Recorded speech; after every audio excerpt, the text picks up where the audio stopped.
right now. So we'll just continue with one or two GSLs, after which we'll be asking for motions for a formal discussion.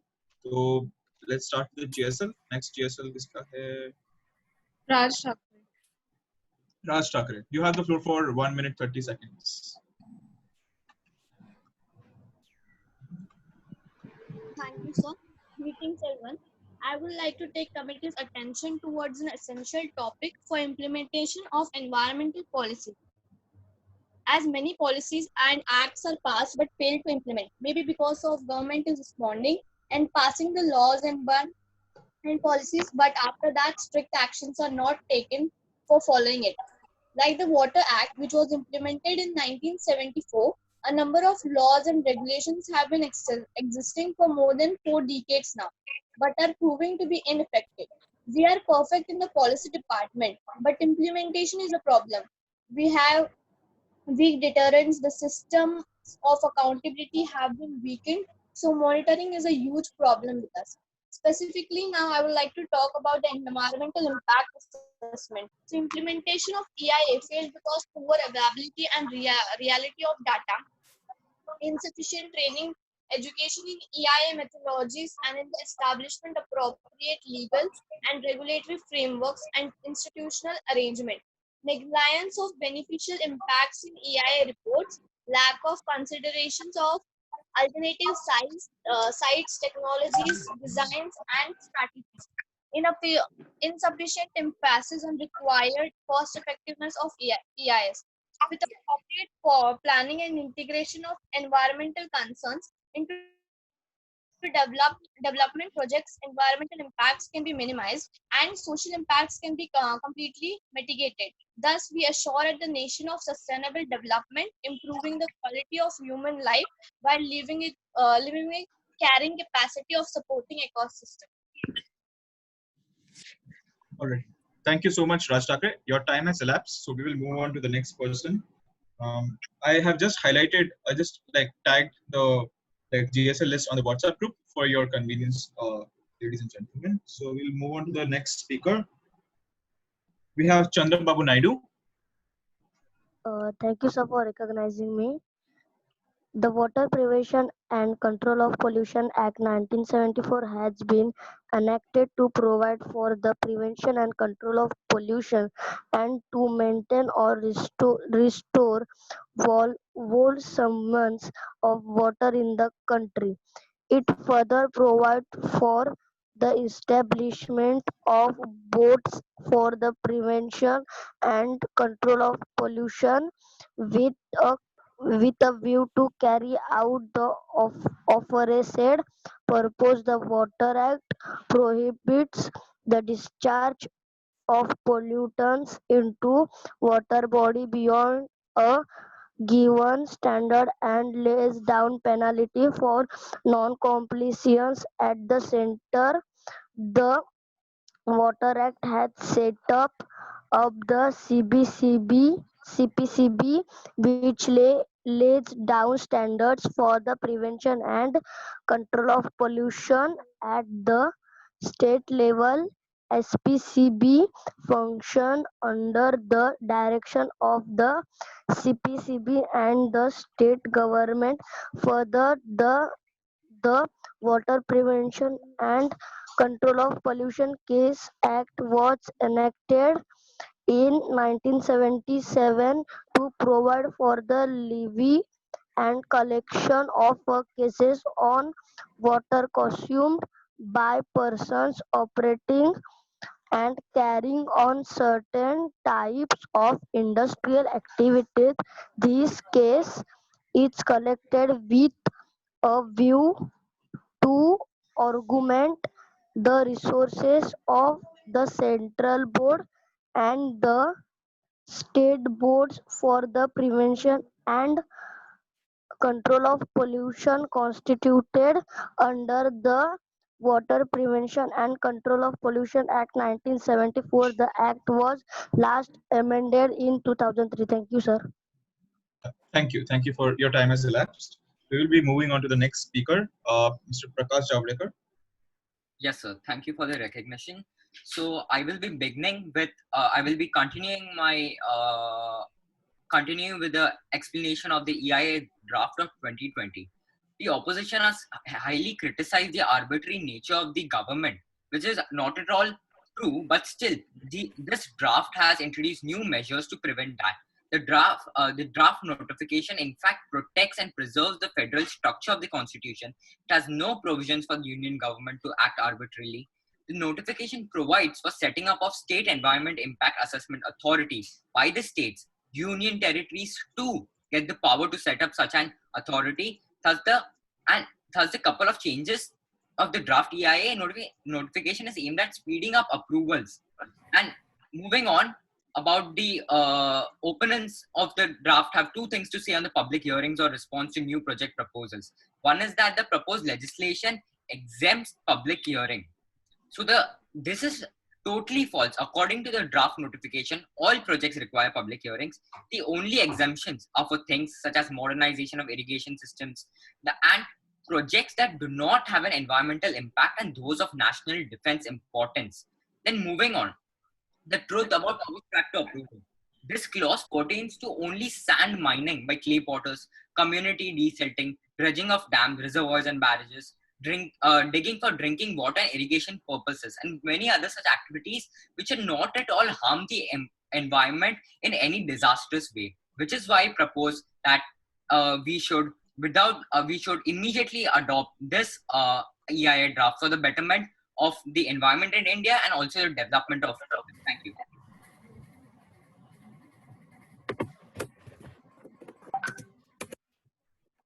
So you're on mute.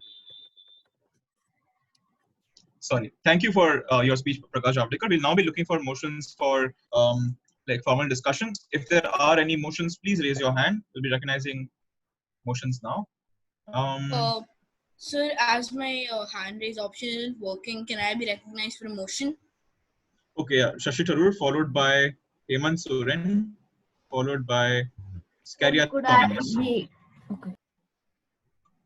Sorry, was there a point? No, sir, it's fine. All right, Shashi Tharoor, you have the floor. What's your motion? So, thank you, respected moderator.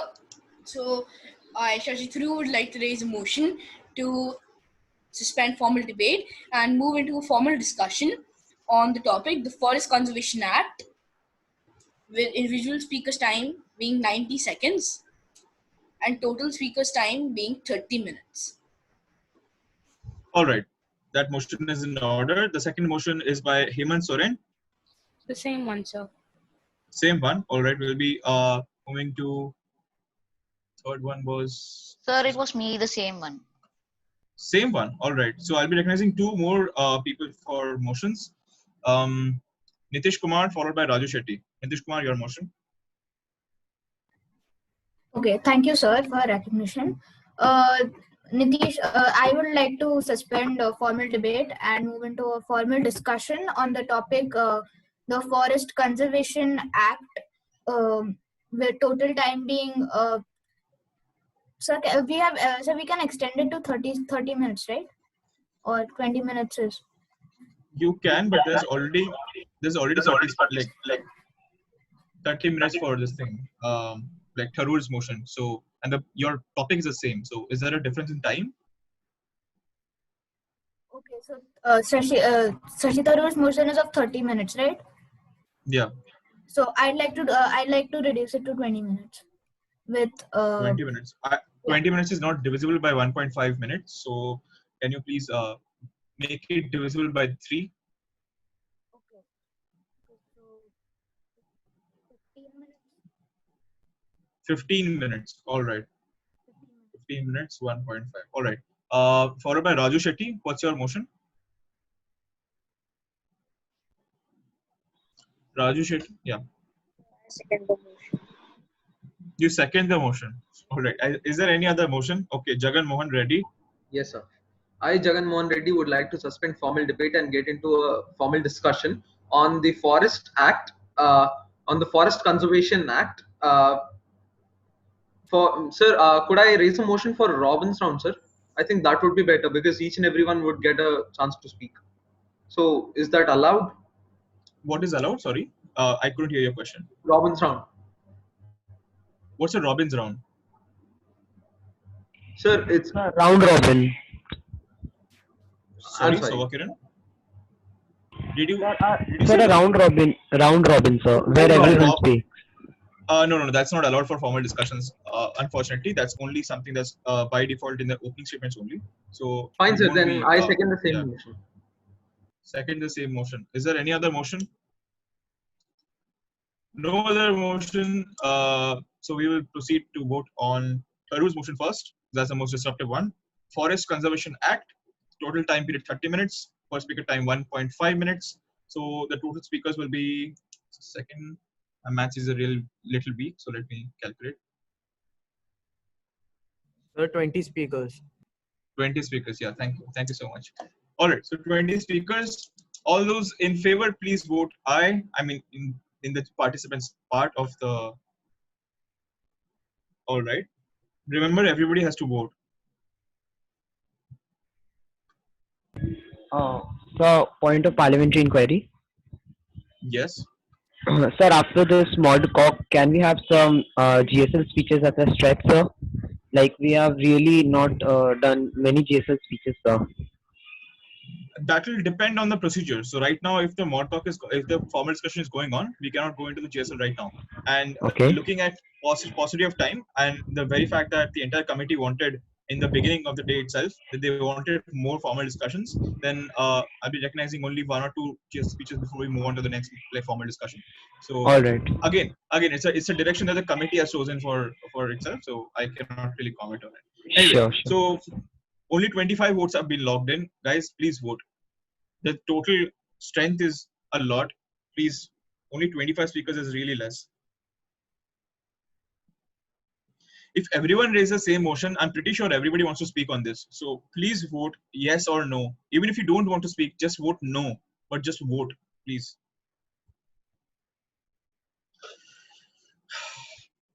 Anagha, what was the strength of the committee in the morning when we took the attendance? 30. 30. All right. So we need 3 more speakers.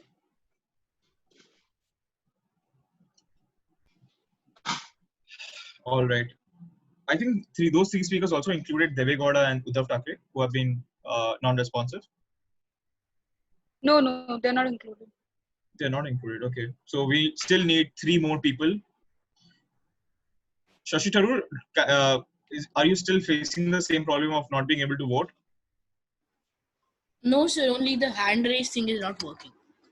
Or is anybody there who's facing a problem of not being able to vote? Because this might really, really affect the motions passing or the failure of it, and also paperwork in the end.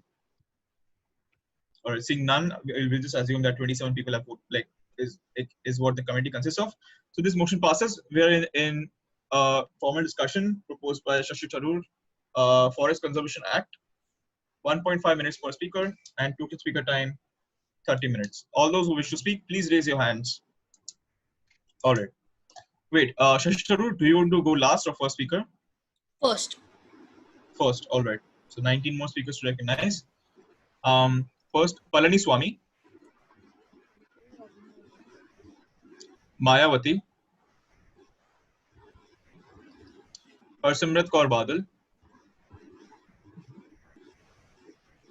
Sajid Gani Lone,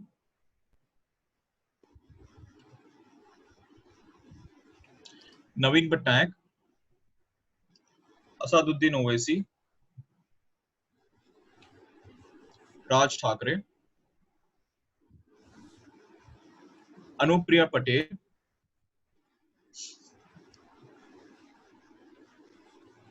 Mr. Rio, N. Sovakiran, Y.S. Jagan, Sir. Okay. T.J. Chandrachudam. If you have any point, please raise it after I've chosen. Anagha, how many speakers have we recognized after Shashi Tharoor? Only one remaining. Oh, sorry. Is that 20, right? Yeah, total 20, but how many have you chosen 13. till now? 13, all right, okay. Yeah. Mamta Banerjee, Nitish Kumar, Prakash Javadekar, Sitaram Yechuri, Arvind Kejriwal, Hemant Soren, last Scaria Thomas.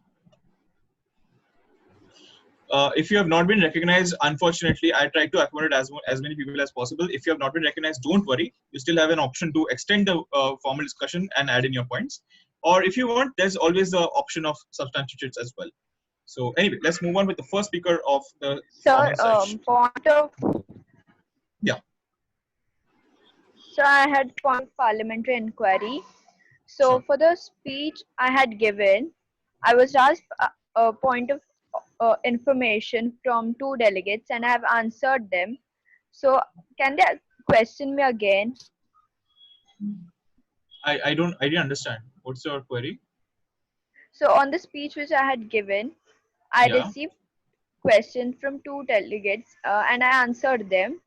And again, they have asked me a question about the same speech. So can they do that? Is that allowed?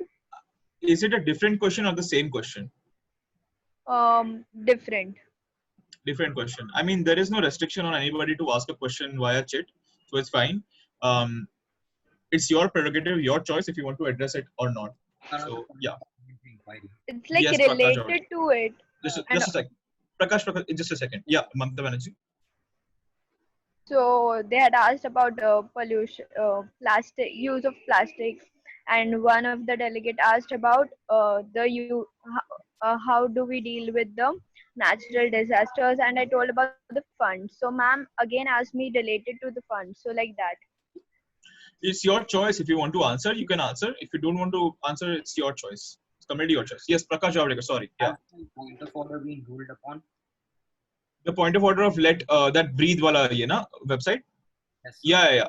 Yeah. I wanted to address that. So Chandrachudam, it was Chandrachudam's speech, right? No, sir. Kedar Muhyiddin.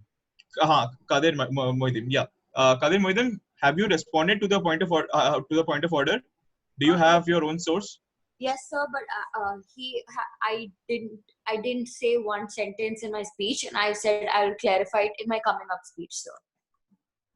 In your coming up, no. Can you clarify right now on that point of order itself? Can you defend yourself? Yes, sir. Sir, Yeah. in the site that I had read, that Prakash Javadekar had asked me that let India breathe it is not blocked, and it was blocked only for 24 hours or less. So my question was, why was it blocked? And he said that because people started emailing it to Prakash Javadekkar's personal ID, and it became a scam. But when I asked him for source, Kadir Muhyiddin, this point of order is not relating to why it was banned. You said in your speech that it was banned. It is banned. You said that, right? And Prakash Javadekkar's point of order is that it has been withdrawn. Sorry, sir. She said that it is Sorry? blocked, not banned. It is blocked, not banned. Okay. And Javadekar had also explained that they had removed it, and I had forgotten to mention that in my speech, and that's my mistake. I accept. All right. So then that point of order stands. She stands corrected. It's fine then. That's in order. Okay. Shashi Tharoor, you have your speech. Sorry for the interruption. 1 minute 30 seconds. Yeah. So thank you so much, respected moderator, give me a chance to speak on this act, which is a very good act and was enacted very magnificently. So speaking on this is the Forest Conservation Act enacted in 1980, was an act which did change a lot of things at that time. In the frame of 1980 to 1993, where environmental science, environmental prevention was a very top priority by the central government, but the problem was that there wasn't awareness in the citizens. So these laws weren't taken seriously by the citizens. And as I have been, very much focusing on implementation on an individual level by the civilians, I think that this act was not implemented then by the civilians. It was not taken seriously because Rajiv Gandhi had seen what was coming next, and he saw that what is fine in the long run, and that's the reason he made this law. And at that time the people weren't so serious about it, and that's the reason it hasn't been implemented correctly. But right now, why isn't this law being implemented correctly? This is a question which remains a mystery. just like the death of our very esteemed freedom fighter Subhash Chandra Bose, which was a big mystery, and this is again a mystery. Now, coming on to the Act and reviewing it properly, the penalty for the contravention of the provisions of the Act is that any person, whenever contravenes or abets the contravention of any of these provisions under Section 2 of this Act, shall be punishable with simple imprisonment for a period which may extend to only and only 15 days. Only and only 15 days. How will the people be scared, even if they have to be, by cutting down trees? If they have cut down trees, they have to be scared that we might get penalized. But this has to be changed, that there is such less imprisonment for such a heinous crime of cutting the lungs of cities. And here I would like to Concluding mention remarks, something. please, sir. Yeah. Lastly, I would like to mention that in India, there is a cycle of paradoxality going on in India, as we saw that the High Court of Mumbai allowed the cutting of 2,500 trees Sir, for you have the elapsed your time. building Please of conclude. for the car shed, and this is a law which is being contradicted by the court. This should not happen, and that's what I have to say on this. Thank you so much. All right. Since you have elapsed your time, the next speaker is Edapadi Palaniswamy. You have the floor for 90 seconds. Yes, sir. Greetings, everyone present here. I would first like to thank moderators to recognize me, and now I would like to start with my topic, Forest Conservation Act 1980. Forest Conservation Act of 1980 was an act to provide for the conservation of the forest and for the matter connected therewith, and to provide necessary support thereto. It was enacted by Parliament in the 31st of the Republic of India with a view of checking further deforestation. The Forest Conservation Ordinance 1980 had been promulgated on 25th October 1980. The main goal of the Forest Conservation Act 1980 are to protect the forest, its flora, fauna, and other diverse ecological components. Second, to protect the integrity, territory, and individuality of forests. And it was passed with a view to check the deforestation. It aims at putting restriction on the de-reservation of the forest or the use of the forest land for non-forest purpose use, which were as follows: that any reserved forest or any portion thereof shall be ceased to be reserved. Any forest land, any portion thereof may be used for non-forest purpose should be received the assent of the president or signature. That any forest land or portion thereof should be assigned by the way of lease to any private person or to any authority that is not owned by government. And my last point, that any forest land or portion thereof should be cleared of tree have any grown naturally in that land or portion for the purpose of using it for afforestation. That's it is the end of my speech. Thank you. All right. You have elapsed your time. The next speaker is Mayawati. You have the floor for 90 seconds. Thanks, moderator, for recognizing me. The Constitution Act 1976 has introduced a new directive principle of the state policy, Article 48A, and a fundamental duty under Article 51AG for the protection and improvement of the environment, including forest. For Article 48A, protection and improvement of environment and safeguarding of forest and wildlife, the state shall endeavour to protect and improve the environment and to safeguard the forest and wildlife of the country. Article 51G states that it shall be the duty of every citizen of India to protect and improve the natural environment, including forest, lakes, rivers, and wildlife, and to have compassion for living creatures. Deforestation causes ecological imbalance and lead to environmental deterioration. Deforestation had been taking place on a large scale in the country and it had caused widespread concern. The Act seeks to check upon deforestation and de-reservation of forest. Section 2 of the Act deals with a restriction on the de-reservation of forest or the use of forest land for non-forest purposes. It provides that anything contained in any other law for the time being it enforced in a state or non-state government or any other authority shall make except with prior approval of the central government any other directive. Thank you. Ma'am, just a clarification, which was the act you mentioned at the start of your speech? Can you please repeat? The act that which you mentioned at the start of your speech. The Constitution Act 1976. All right, ma'am. Thank you. Welcome. All right, you have elapsed your time. Sir, Yes. sir, point of personal privilege. Yes. Could the delegate please repeat the second last statement that she stated, like she said, please? Mayavati, do you want to repeat it?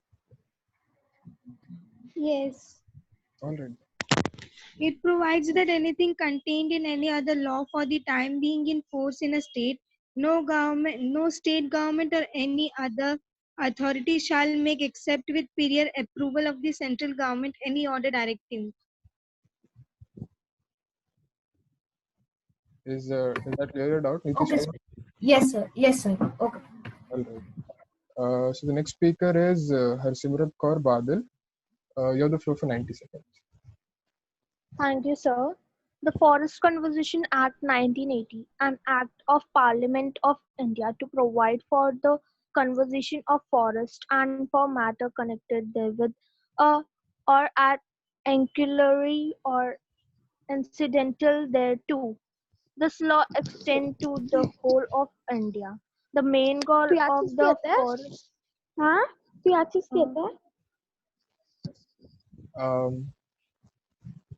Just a second. Who's that?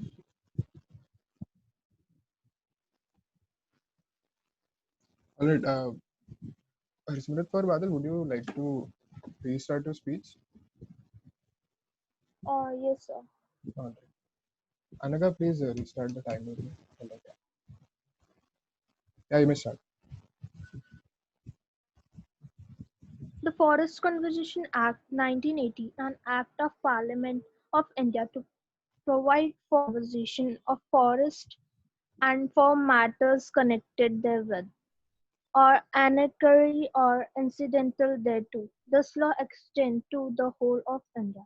The main goal of the Forest Conservation Act 1980 are first to protect the forest, its flora, fauna, and other diverse ecological components. Second, to protect the integrity and individually of the forest. Their aim was to ensure the protection and conservation of trees so that they can support the wildlife and as well as same the habitat of many animals, and their main aim was to keep an eye on the deforestation and degradation of forest resources. Just a second, sir. The step taken to conserve forest act since 1980 was there should be the regulate and plant cutting of trees. Second, to prevent forest fires. Third, to afforestation programs like Van Methosawa should be followed on grand scale. Fourth, to Forest Conservation Act 1980, check deforestation need to be implemented. Fifth, to proper utilization of forest and forestry products. Thank you. All right. Thank you. The next speaker is Sajid Gani Lod. You have the floor for 90 seconds. Yes, sir. The Forest Conservation Act 1980 Act provide for the conservation of forest for matter connected therewith, be it enchanted by Parliament in the 41st year of the Republic of India as follows. First, short title, extent and commencement. First, this act may be called the Forest Conservation Act 1918. Second, it extends to the whole of India except the state of Jammu and Kashmir. It shall be demanded to have come into force on the 25th day of October 1980 with the view of checking further deforestation. The Forest Conservation Ordinance 1980 had been promulgated on 25th October 1980. The present act has replaced the said ordinances and contains similar provisions. The act extends to the whole of India except and came into the force of 25th October 1980. So done. Okay, thank you. You have 8 seconds left. How do you like to yield your time? So questions. Okay, so those who would like to question. The executive. So Point of order. personal privilege. Yes. Actually, I received a check from KG Kenya. So can you just check the verbatim and see what exactly did I say in my speech of Forest Conservation Act? So I have Yeah. point of order. Yes. We'll look into it and let you know. Yeah. So point of order to the executive board. Like, Yes, sir. if I'm not wrong, Yeah. this is a moderated caucus, and you are expecting Apologies. questions. Yeah. Okay, so we'll be moving on to the next speaker. Okay. I think Sir, point of order is in order. So point of parliament inquiry. Yes. So yesterday there was a point of order from me on Arvind Kejriwal, and you told that actually Rangan sir told that they will check the verbatim and let me know. Okay. But I haven't received any.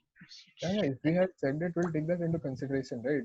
Like he said, like Rangan sir also mentioned, we are getting a lot of chats and we cannot reply to everyone if you, like, you know, like what do, so if he has ruled on it, he'll let you know. Even if you don't reply to you, we are taking that into consideration. Okay.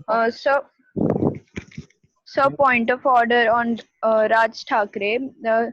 So he had mentioned that West Bengal is the most polluted state in uh, in the entire India, whereas it's UP. So I have a point of order on Raj Thakre. Okay, so you have to send it via chat with the source. Okay. No, sir. So he had sent me the source, which was not credited one. So You that's raised why. the point of order on him, right? On Raj Thakre. Yeah. Right. Because he had asked a question to me related to that. Okay, who raised the point of order on who? You raised the point of order on him, right? Yeah. And he gave the source to you, which stated that, like, yes. So there was the source. Huh. So, like, what is the query now? Sir, he asked me a question, and he also sent me a source where it was written that West Bengal is the most uh, polluted, has the highest air pollution in the overall states of India, whereas in reality it's Uttar Pradesh. So I just want, so I raised the point of order on him. So do I have to send Yes, my you'll have to source send it also? via chat. Yes. Okay. Yeah. Point of parliamentary inquiry. Yes. If a point of order is raised on a text message, like, is it? It's not on text message, right? Because I'm just Thakre raised it on a speech which was made by, I don't remember which was it. Okay, fair. Yeah. Yeah, but to clarify a point, no, you know, we cannot have point of orders on sheets as far as I know. But we'll clarify it to you soon. I'll get back. All right. So if there are no more points, we'll move on to the next speaker, Mr. Naveen Patnaik. Thanks for the recognition, sir. So this session's topic is Forest Conservation Act. So I would like to start my speech with what is the importance of forest. So we cannot underestimate the importance of forest. We depend on forest for our survival, from the air we breathe to the wood we use. Besides providing habitats for animals and livelihoods for humans, forests also offer watershed protection, prevent soil erosion, and mitigate climate change. These were very few examples of and advantages of forest. Now, about the Forest Conservation Act, that what were the main goals of the Forest Conservation Act? So the main goals were to protect the forest, its flora, fauna, and other diverse ecological component, to protect the integrity, territory, and individuality of the forest. These were some of the main goals. Now, what method do they use to conserve the forest? So I will say a few of them. There should be regulated and planned cutting of trees, prevent forest fire. A forestation program like Van Mahotsa should be followed on a grand scale. For Forest Conservation Act 1980, state deforestation need to be implemented. Proper utilization of forest and forest products. These were some of the methods to conserve the forest. Thank you. All right. Thank you. The next speaker is Mr. Asaduddin Owaisi. Yes, sir. As the majority of the delegates spoke about the importance of Forest Conservation Act and what is Forest Conservation Act, I would like to speak about appeal to National Green Tribunal under Section 2A. The nation that destroys its soils destroys itself. Forests are the lungs of our land, purifying the air and giving fresh strength to our people. Appeal to National Green Tribunal under Section 2A. Any person aggrieved by an order or decision of the state government or other authority made under Section 2 on or after the convents of the National Green Tribunal Act 2010 may file an appeal to National Green Tribunal establishment under Section 3 of National Green Tribunal Act 2010 in the ordinance with the provisions of the Act, constitution of the advisory committee. The central government may constitute a committee consisting of such number of persons as it may deem to fit to advise that government with regards to first, the grant to approval under Section 2 and second, any other matter connected with the conservation of the forest which may be referred by its central government. Rule 3 of the Forest Conservation Rules 2003 provides for the competition of the committee. It says that committee shall be composed of the following members: Director General of the Forest, Ministry of the Environment and Forest Chairman, Additional Director General of the Forest, Ministry of the Environment and Forest members. Concluding remarks, please. Thank you.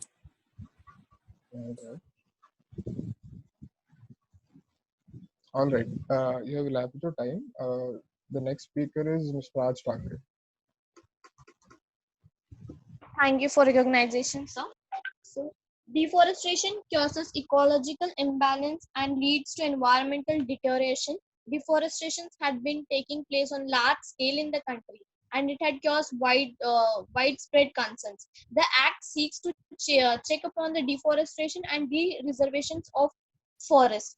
This law extends to the whole of India. It was enacted by Parliament of India to control further deforestation of forest areas in India.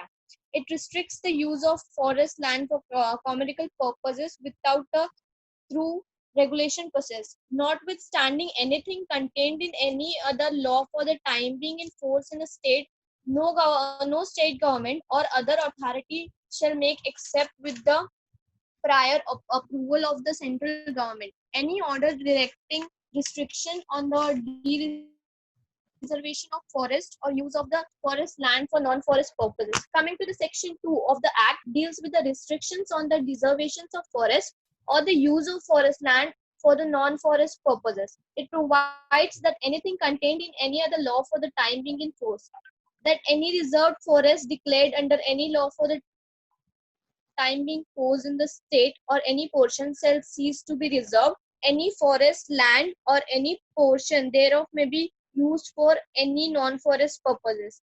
That any forest land or any portion may be cleared of trees which have grown naturally in the land or proportion for the purpose of using it for afforestation. Power to make rules for carrying out the provisions of this act is vested with the central government. Thank you. Concluding remarks. All right. Sir, point of personal privilege. Yes. Could the delegate please say the last statement that he in his Sir, speech? Raj Thakre, would you like to repeat the last sentence? Yes, sir. Any forest, land, or any portion may be cleared of trees which have grown naturally in that land or portion for the purpose of using it for reforestation. Okay, sir. The next speaker is Anupriya Patel. You have the floor for 90 seconds. Yes, sir. Thank you, moderator, to recognizing me. I would like to speak about the Forest Conservation Act 1980. Act was enacted with view to discriminate diversion of forest land to non-forest purpose. Under this act, prior approval of the central government is required before any reserved forest is declared or reserved or forest land is diverted to non-forest purpose. The main goal of Forest Conservation Act 1980 was to protect the forest, its flora, fauna, and other diverse ecological components to protect the integrity, territory, and individuality of the forest. Deforestation has been taking place on a large scale in the country and it had caused widespread conflict. The act took kick upon deforestation and preservation of forests. The present act, the Forest Conservation Act 1980, was passed with a view to check deforestation. This act covers the escape left out by the Act of 1927. It aims at putting a restriction on the desertion of forest or the use of forest land for non-forest purpose. India had communal deforestation problem. Forest covers were fast depleting, so the government introduced the Forest Conservation Act 1980.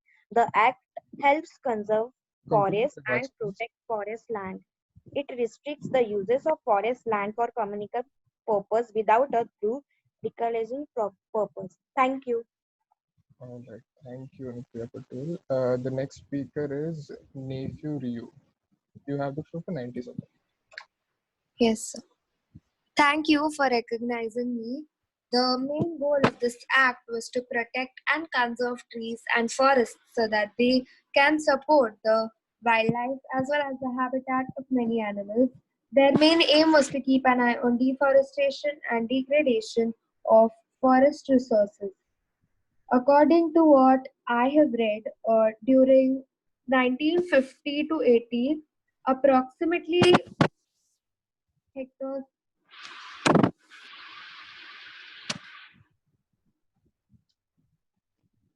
However, Ma'am, you're not audible. There's a lot of disturbance from your side. Hello? I think she disconnected. She's going to connect in a bit, I think. All right.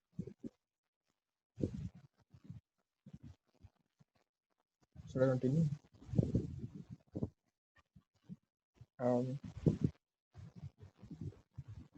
Actually, no, let's wait. Let's wait for her to come back.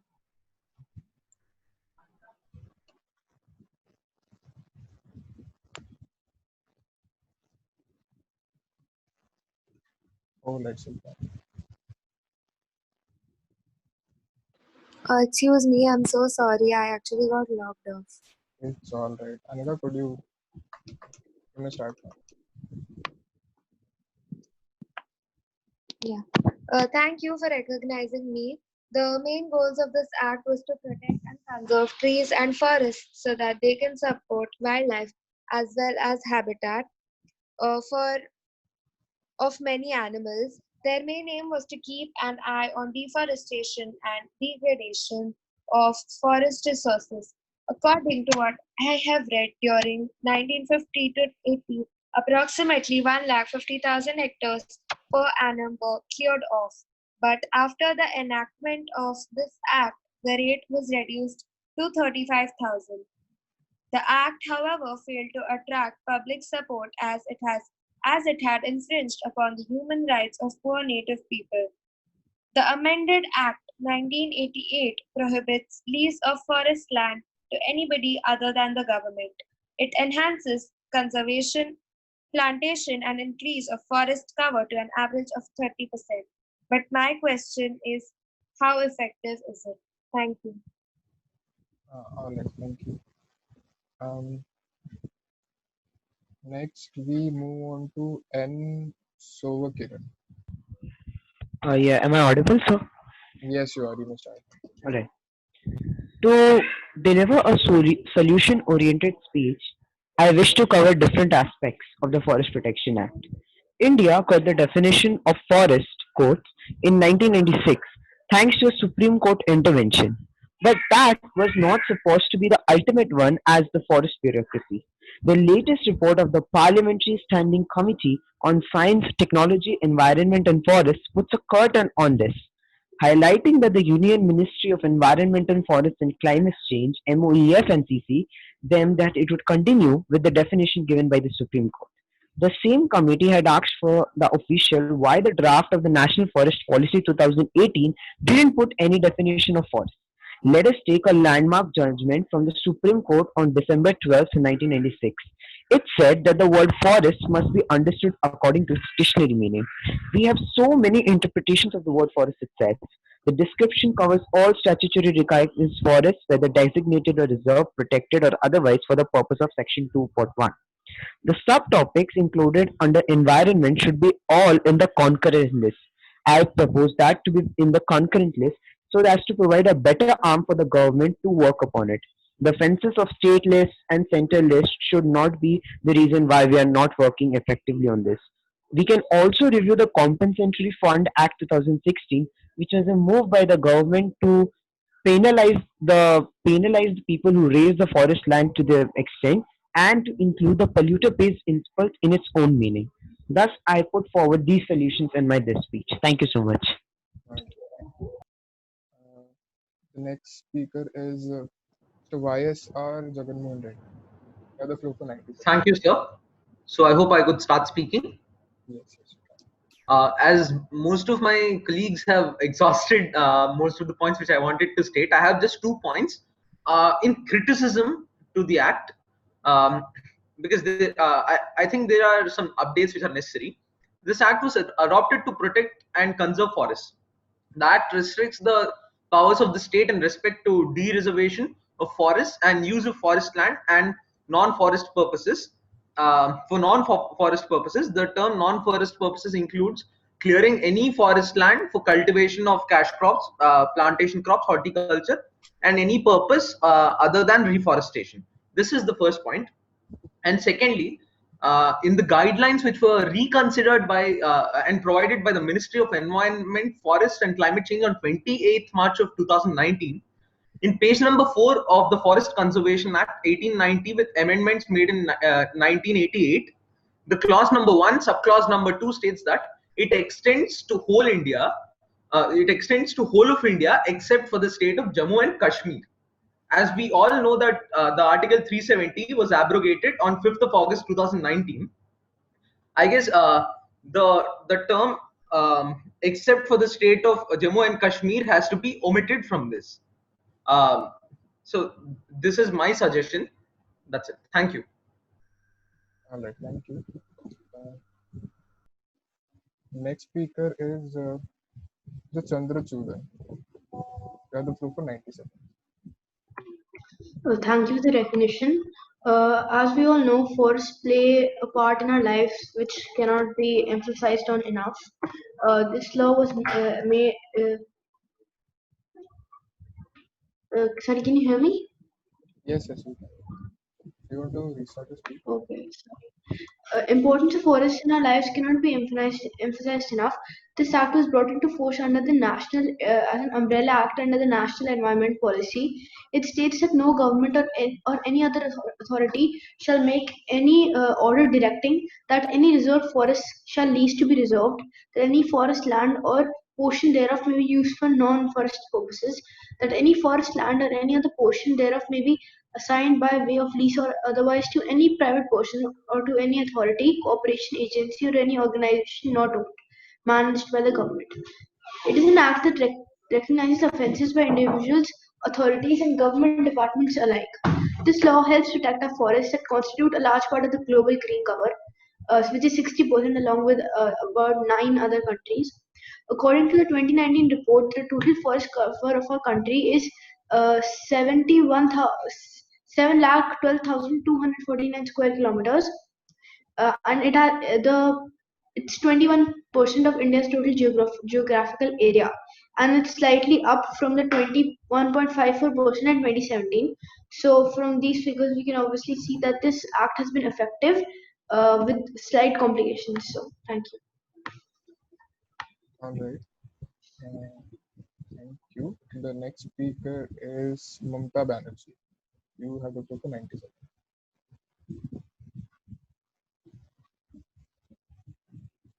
Mamta Banerjee.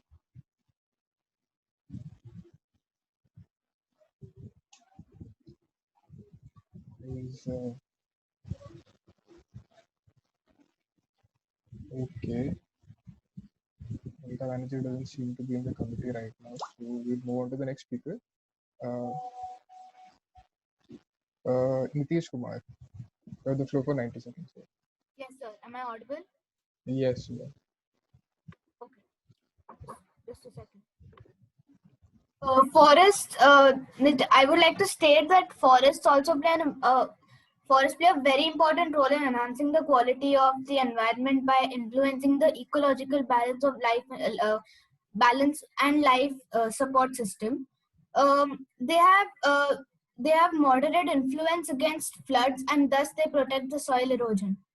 To regulate unabated diversion of forest land for non-forestry purposes, the Forest Conservation Act 1980 was enacted. It has resulted in reduction of diversion of forest area for non-forestry purposes considerably, and the present rate of diversion is 16,000 hectare annually, according to the Economic Survey of India 1998 to 99. Moreover, a legal document made to brief the Forest Conservation Act clearly states that no state is allowed to use forest or for non-forest uses without prior permission of the central government. Also, law states that whoever tends to disobey the provisions of the act would be punished. His or her duration of imprisonment would last till 15 days or more. The central government can make rules and amend the provision. Only the central government can make rules and amend the provisions of the act. The provisions of the act also state that every rule made under this act shall be laid as soon as may be after it is made, before each House of Parliament, while it is in session for. Yes, sir. Just the last statement. While it is in session for a total period of 30 days, which may be compromised in one session or in two or more. Thank you. All right, thank you. The next speaker is Mr. Prakash Jadhav. Yes, sir. Thank you for the recognition. Firstly, addressing one of the speakers' point that definition for forest is required. Firstly, I believe that a statutory forest definition cannot be obtained because and also owing to some of the Supreme Court judgments, the states should have their individual right to define what a forest is, because each and every state has a different has different geographical features. So in the definition for forest should be framed in such a manner. Then looking at the Forest Conservation Act, this act has witnessed plethora of overlapping executive directions, often contradictory and confusing. The procedure for approval for diversion of forest land has been seen as very tardy and time consuming, delaying the development of projects. We have set the goal of achieving 33% of land in India under forest cover, but for that, certain changes are required to be are required. Firstly, we need to bring about community participation. That is, we need efforts to ensure synergy between the Gram Sabha and the JFMC, which is a Joint Forest Management Committee. This is for ensuring successful community participation in the forest management in order to ensure its proper implementation. Then regarding forest fire, we need to include measures to safeguard ecosystem from forest fire by including mapping the vulnerable areas. We need to develop and strengthen early warning systems. We need remote sensing technology to control. We need remote sensing tech to control fire and various such solutions in order to ensure the widespread implementation of the Forest Conservation Act of 1980. Thank you.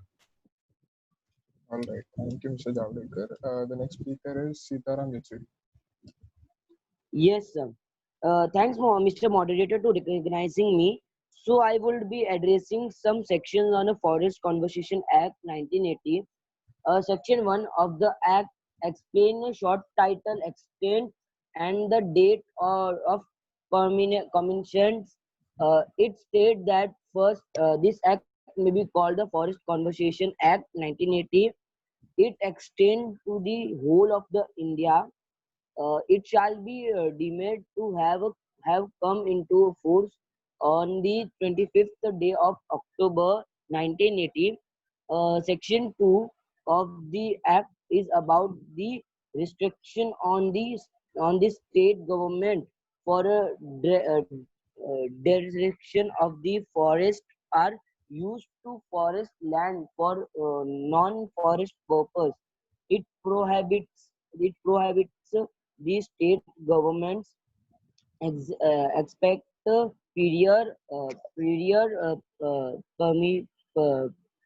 permissions from central government for issuing order directing that any reserved forest or any protection thereof shall case to be reserved, that any forest land or any protection thereof may be used for any non-forest purpose, that any forest land or any portion Concluding thereof remarks, sir. may be, yes, may be assigned by way of the lease or otherwise to any private person or to any authorities, corporation, agency, or any other organization not owned, managed, or controlled by government. Thank you. All right, thank you. Mamta Banerjee, are you here? Yes, sir. I'm so sorry I got disconnected. It's all right. Since you got disconnected, you can give a speech. Now you have the floor for 90 seconds. So can I continue my speech? Can you restart it? Like, I don't think you spoke anything, right? Yes, please. You can start now.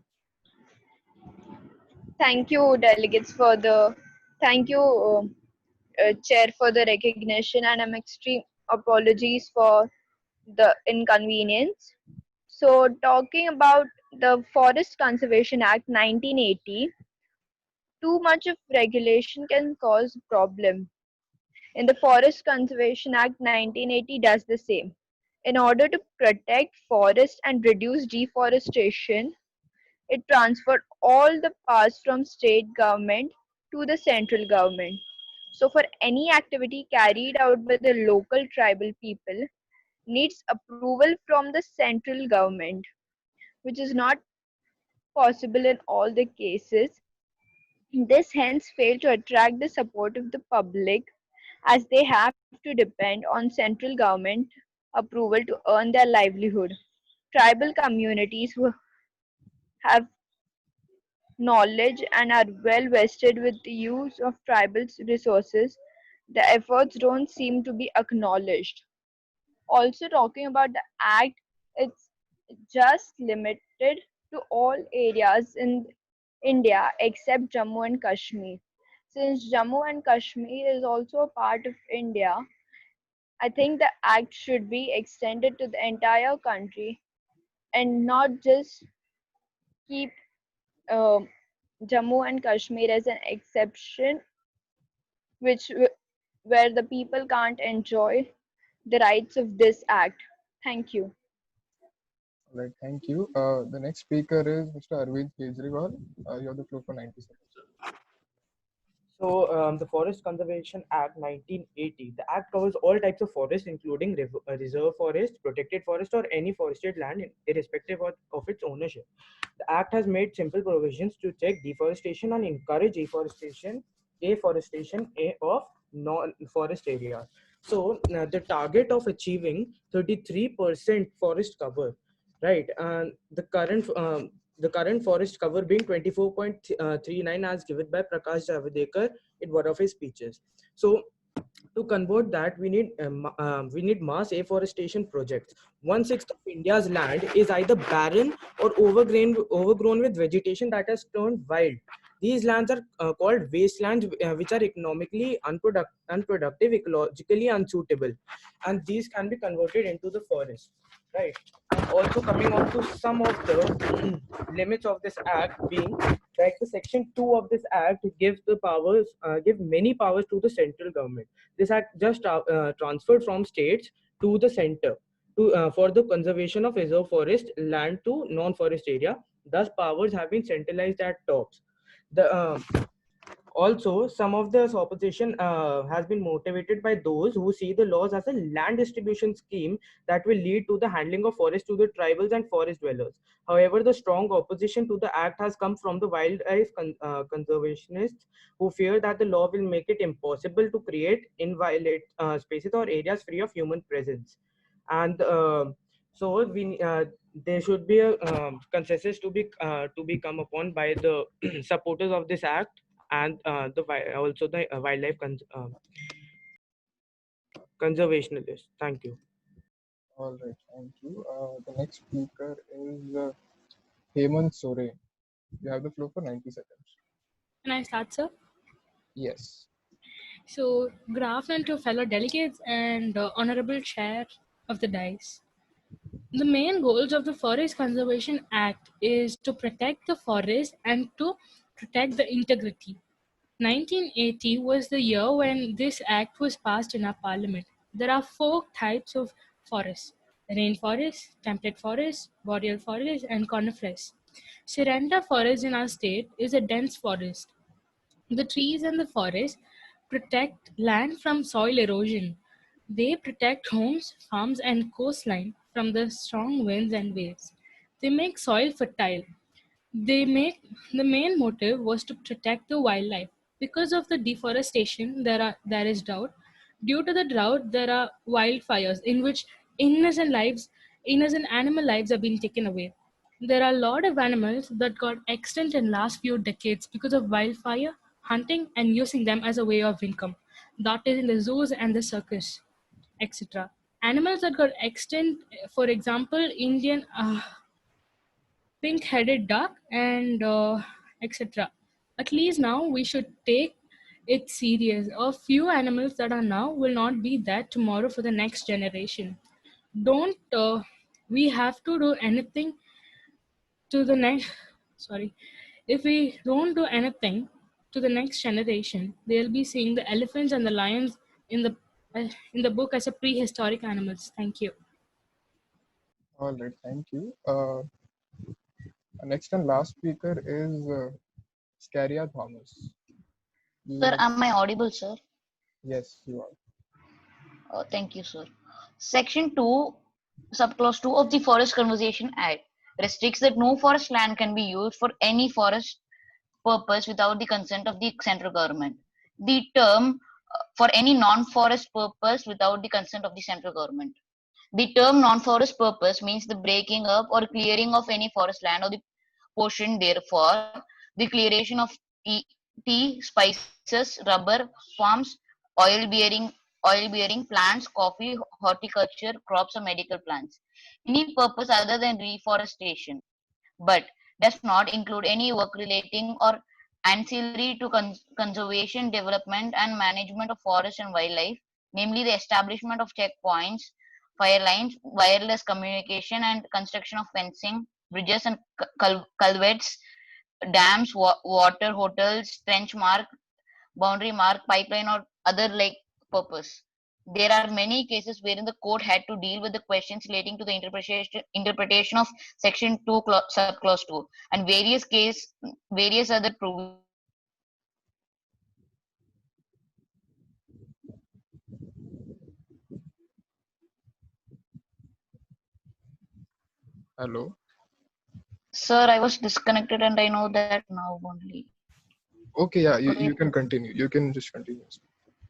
So could I restart or? If you want to, but like you still have time left, so if you want to continue right from there, that's fine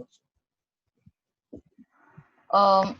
Sir, could you let me know from where did I get disconnected? Just one, like you just got disconnected right now, so not for long. Okay, sir. Then I'll just continue. Yes. And various other provision of the FCA Act 1980. Some of the important cases regarding the interpretation of the FCA Act 1980 are as follows. T.N. Godavaram Tirumalpur versus Union of India in the landmark case by the Supreme Court of India.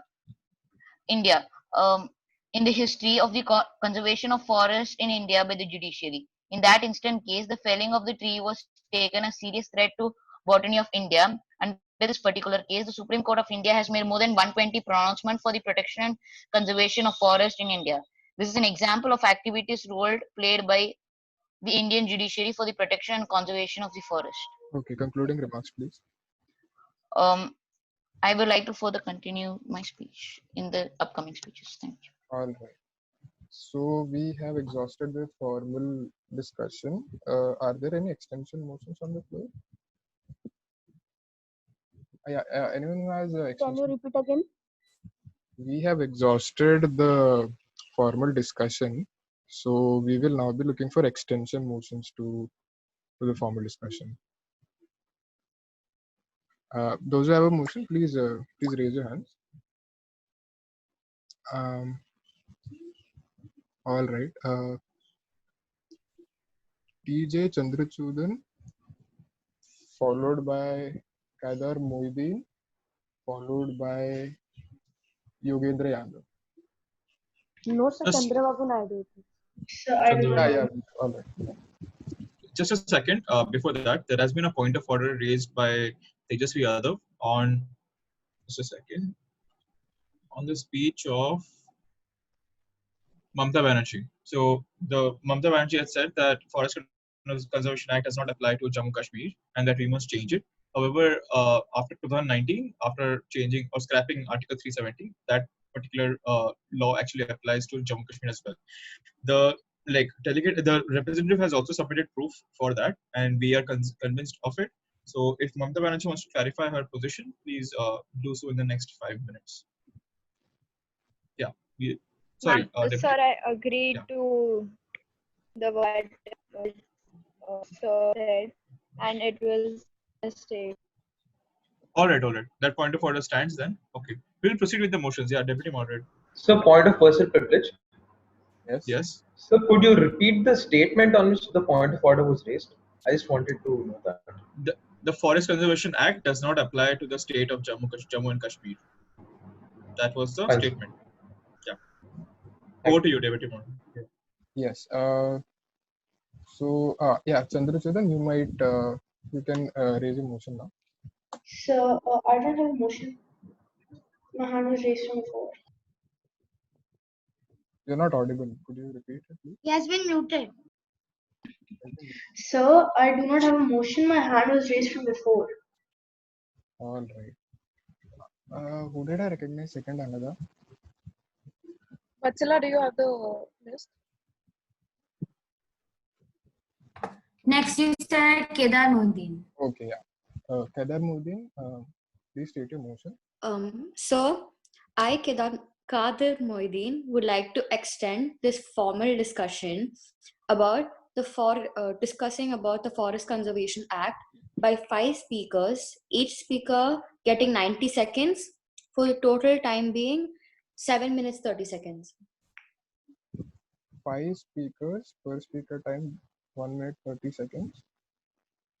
Total time. Okay, it's in order. Next, Chandrababu Naidu, please state your motion. I'm Chandrababu Naidu wants to extend the formal debate to the topic Forest Conservation Act. Per speaker time 90 seconds, total speakers time 10 minutes. 10 minutes? Yes, sir. Okay, so is that divisible?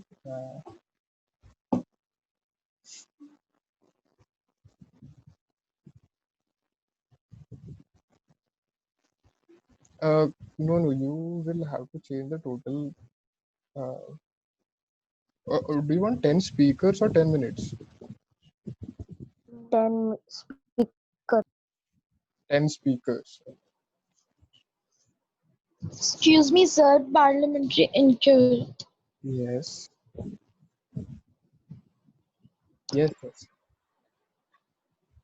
Sir, I was disconnected. So can you please tell me what happened? All right. So we were having a formal discussion on Forest Conservation Act, which got exhausted, and now I'm asking for extension motions on that. Thank you, sir. Yes.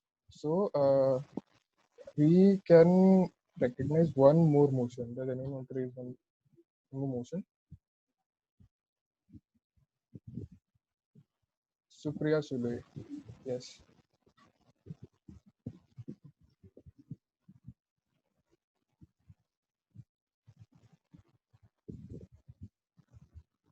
Okay. Supriya Sule, am I audible? We have motion or?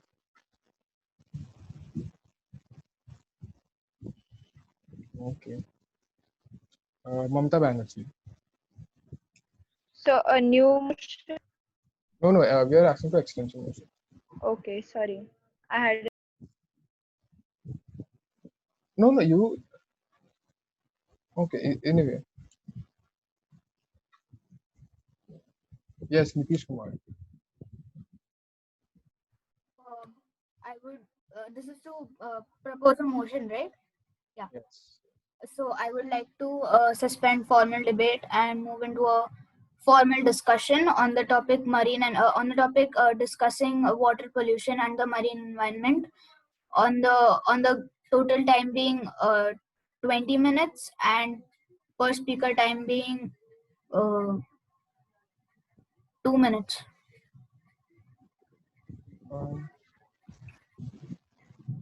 Just a second. Yeah. A point of parliament. 10 speakers. Sub point of parliamentary inquiry. Yes. Sir, it is extends motion. The I know. delegate tell the Water Act. It is it's not in order. another motion.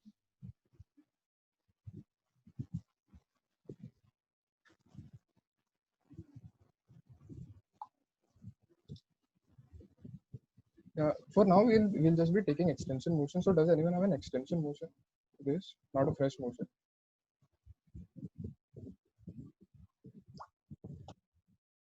So my motion is not in order, right? No, it's not. Okay.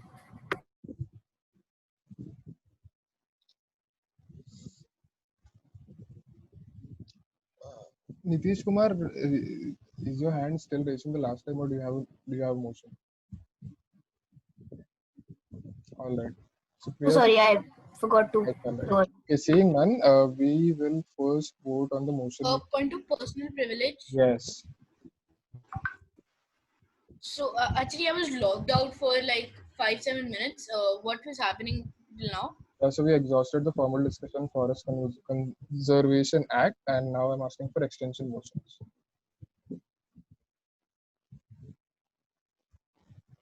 Okay, sir. Thank you so much. So, by the order of discussion, we'll first be voting upon the motion proposed by Chandrababu Naidu, that is extension on the formal discussion on the Forest Conservation Act, with per speaker time 90 seconds and total 10 speakers. Those in favor, please select the yes option, and those against, please vote no.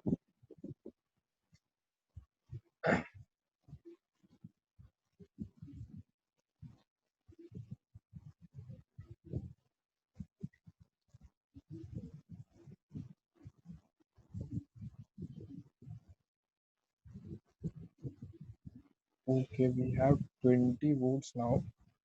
Can everyone please vote? Chandra Chudan, Shashi Tharoor, Edapadi Palmiswamy, Deepak Davlikar, please vote. Nitish Kumar.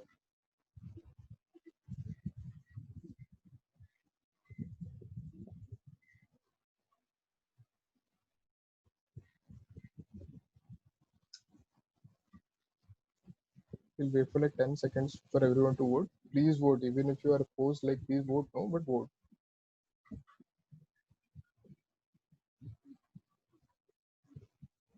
Okay, so this motion fails since we have 16 votes. The next motion is by Kadir Moideen, an extension motion on the formal discussion on Forest Conservation Act with per speaker time 90 seconds and total speakers 5 speakers. So everyone in favor of this motion, please vote yes, and everyone against, please vote no. 90 seconds and 5 speakers.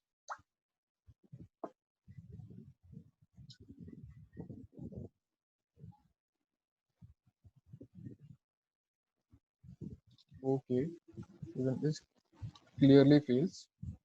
So we will be looking, we'll open the floor for fresh motions now. Okay, so everyone, like delegates who have, who would like to propose a motion, please raise your hand. The point of parliamentary inquiry. Yes. Can the debate be ended before the stipulated time according to the itinerary? Well, yes. I actually, can we revert back to GSL speeches now? We can complete the GSL speeches. All right, fair enough. We'll revert back to GSL then.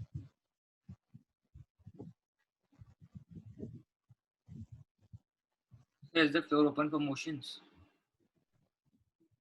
Okay, if we have motions, obviously yes, we'll vote on Is it. it for extension only, or can we? No. Since both of the extension motions have failed, we will be looking forward to. Okay, there are a lot of fans, so we'll be taking more motions now. So Nitish Kumar, no, Mamta Banerjee, followed by Hemant Soren, followed by Asaduddin Owaisi. Excuse me, sir. Yes. Was my name told, sir? Because your voice was breaking. Yes, your name is.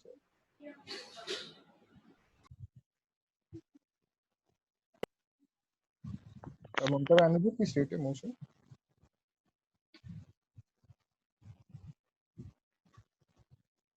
Mamta Banerjee.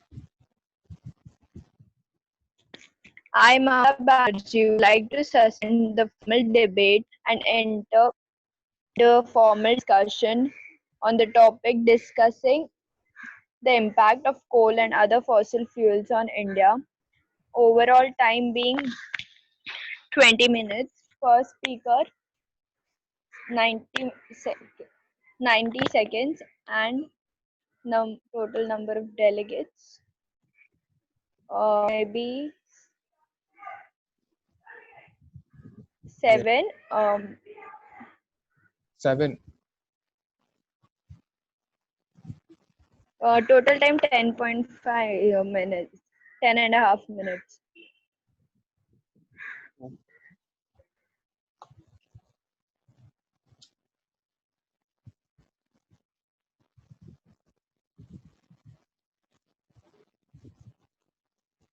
All right, fair enough. Next, Hemant Soren, you can raise a motion. So I'd like to raise a motion to suspend the formal debate and start the formal debate for industrial waste management for the total time 20 minutes and per delegate time 1 minute.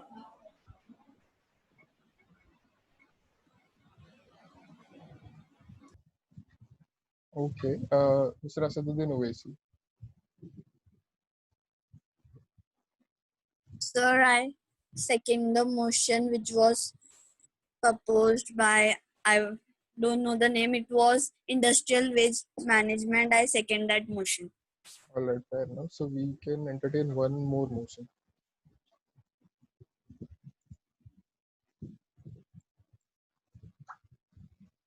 Mr. Prakash Javadekar. Yes, sir. I would like to raise a motion to enter into an informal discussion for total time being 15 minutes.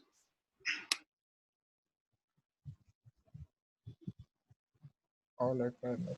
So by the order of disruption, we will first be voting upon the motion proposed by Mr. Prakash Javadekar for an informal motion for 15 minutes.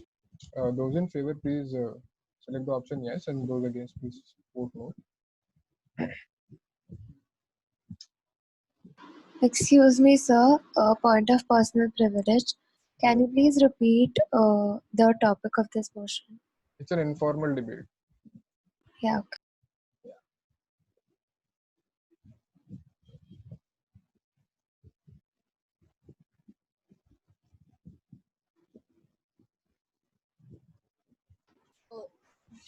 Point of personal privilege. Yes. So, Deputy Moderator, your voice is very low. It isn't reaching. Like. Okay, my apologies. Okay, so this motion fails. We have 19 no's.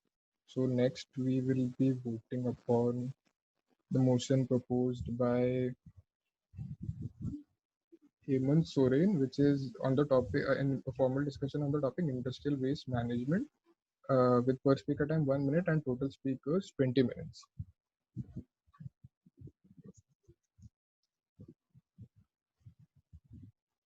Those in favor, please select yes. Those against, please select no. Sir, can you repeat the motion? Your voice is very low. Okay, just to clarify, is everyone else able to hear me? Like, am I audible to everyone else? Yes, sir, you are audible. Yeah, you're fully audible, sir. Actually, Now even I your was not voice able is to a hear. bit fine, but before it was very low. Okay, am I audible now? Like, are you able to hear me? Probably. Yes, sir. Yes, sir.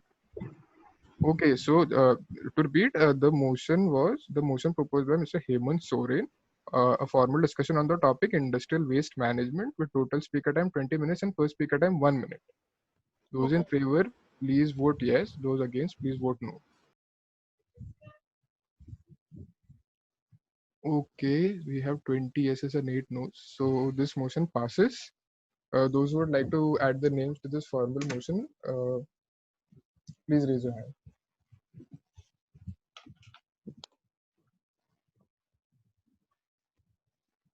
Sir, Shashi Tharoor would like to get recognized. So can you repeat the motion once, please, sir? Okay, the motion is a formal discussion on the topic industrial waste management. Okay, so Yogendra Yadav and Chandrababu Naidu, like which one of you wants to talk? Both. All right. Yogendra Yadav, followed by Chandrababu Naidu. Yes. Shashi Tharoor would like to get recognized as I can't raise my hand. All right, fair enough. Yogendra Yadav, followed by Chandrababu Naidu, followed by Shashi Tharoor, followed by Mayawati, followed by Voice is breaking, sir. Okay, am I audible now? Yes, you're audible, but then few seconds ago, your voice is breaking, so. Okay. ANAGHA, Yeah, am I Ayush. audible? Now you are, but you're cracking on the middle. Acha, might be the network. I'm so sorry. Okay, how many names do we have now? Vatsala 2. So, point of parliamentary inquiry. Yes. Oh, sorry, point of personal privilege. All right, Sorry. yeah. Did you say Mohideen, sir? No, I haven't. Oh, okay. Yeah. Do you want us to repeat the list? No, just tell me. Are you asking me? What? How many No, names no, do no. we I have? wasn't. No, we haven't recognized Moideen yet. How many names Okay. do we have? Like 2. okay, two. Okay, next followed by Harsimrat Kaur Badal, followed by Tejasvi Yadav, followed by Raj Thakre, followed by Anupriya Patel, followed by Raju Shetty, followed by Supriya Sule, followed by TJ Chandrachudan, followed by Hemant Soren. Okay, how many names do we have now? You're 10. Okay, we will recognize 10 more. Okay, Nitish Kumar, followed by Sajid Ghani Lone, followed by Lal Duha Wama, followed by Nephew Rio, followed by Naveen Patnaik, followed by Arvind Kejriwal, followed by Sitaram Yechuri. And do we have 20 yet? 17. 17. Yeah. All right. We will recognize N. Sovikaran,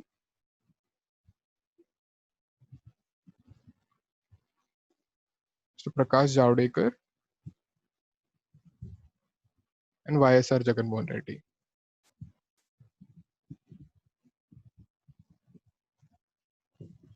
All right. Who was the first speaker?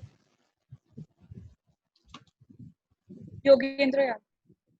Yes, Yogendra Yadav, you have the floor for 1 minute. Thank you, sir, for recognizing me.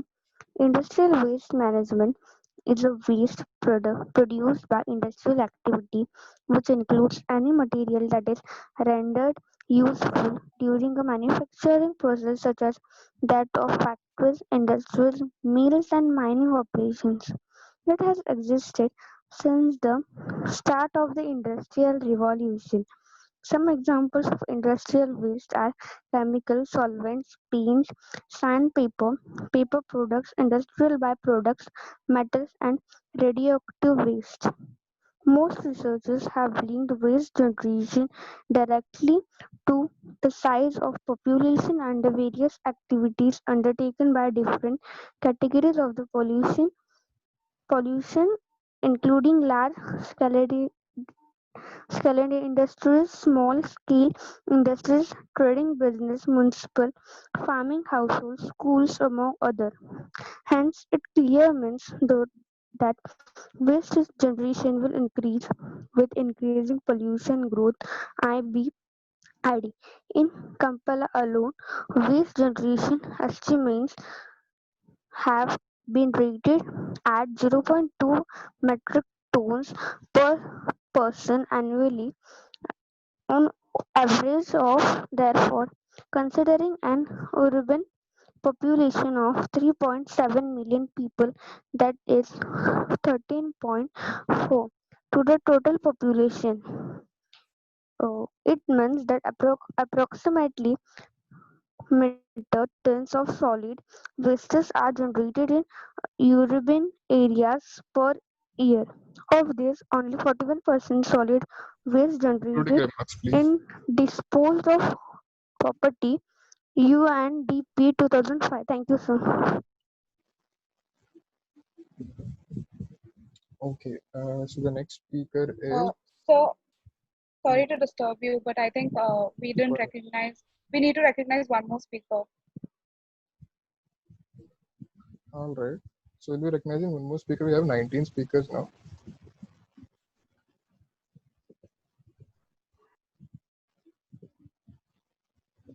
So I would like to be recognized. We can get one more speaker, and we will be accommodating Mr. Asaduddin Owaisi. Point of order, sir. Yes. Sir, I think, sir, because the Mamta Banerjee delegate introduced the motion, she has to be recognized, right? Mamta Banerjee wasn't the one who proposed the motion. It was Hemant sir. Oh, all right. Error on my part. Apologies. Yeah, sir. So the second speaker is Chandrababu Naidu. You have the floor for 1 minute. Okay, sir. Thank you, sir, for recognizing me. Waste management include the activities and actions required to manage waste from its inception to its final disposal.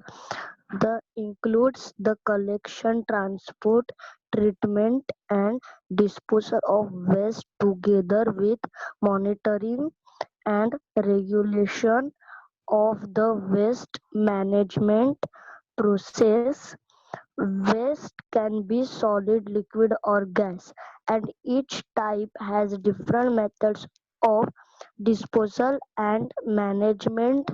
Waste management deals with all types of waste, including industrial, biological, and household. In some cases, waste and pose a threat to human health. Waste is produced by human activity. For example, the extraction and processing of raw materials. Waste management is intended to reduce adverse effect of waste on human health, the environment, aesthetics. Waste management are not uniform among countries. Including remarks, sir. Yes, sir.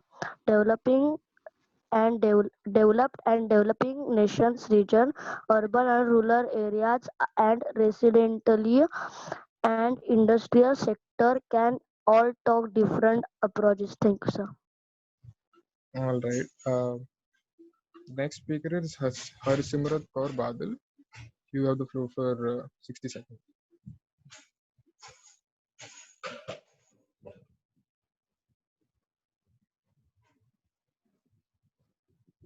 She is muted, sir. Sorry. She is muted. Harsimrat Kaur Badal. Please unmute yourself. Hello. Yes, you're audible. Yes, sir. Yes, you may start. You have the floor for 60 seconds. Yes, sir. It is absorbed that all the developing countries have their own strategy to re-neutralize the solid waste generated by their industries. As industrialization and the measure of civilization and meaning comes first and the status of industrialization. So analysis is being done from the three industries to neutralize its solid waste. The total quantity of generation of solid waste from different meanings sector basic compositions of this waste and analyzed in the laboratory. The process of the reneutralization is through by taking the techniques followed by developed countries like Point of personal privilege, sir. Yes. Yeah, she's not Sir, audible, right? its voice is so bitter. Sorry? Slow.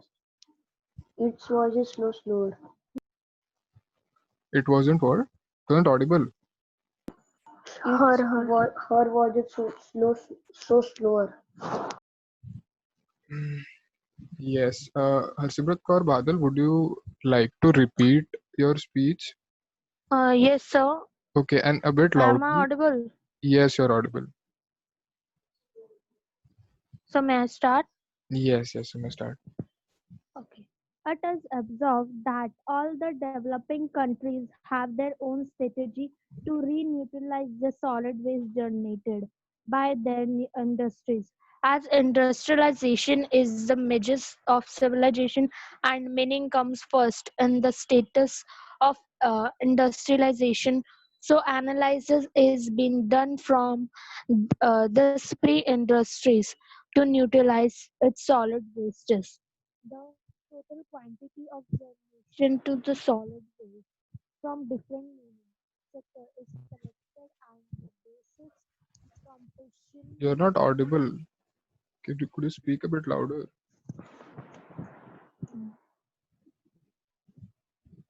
Hello. Hello. Yes, you're audible now. So may I restart? No, you can continue if you want. You still have time left. So. Yes. Sector is collected at the basis composition of this waste are analyzed in the laboratory. The process of for the need reutilization is through by taking the technique followed by developed countries like USA, Canada, UK, and Republic of Korea, etc. With a view of create awareness amongst the people, some steps are suggested to make the strategy by comparing our economic status. In India, till date, there are no particular strategy to reuse this waste. Including In remarks, this please. Yes, sir.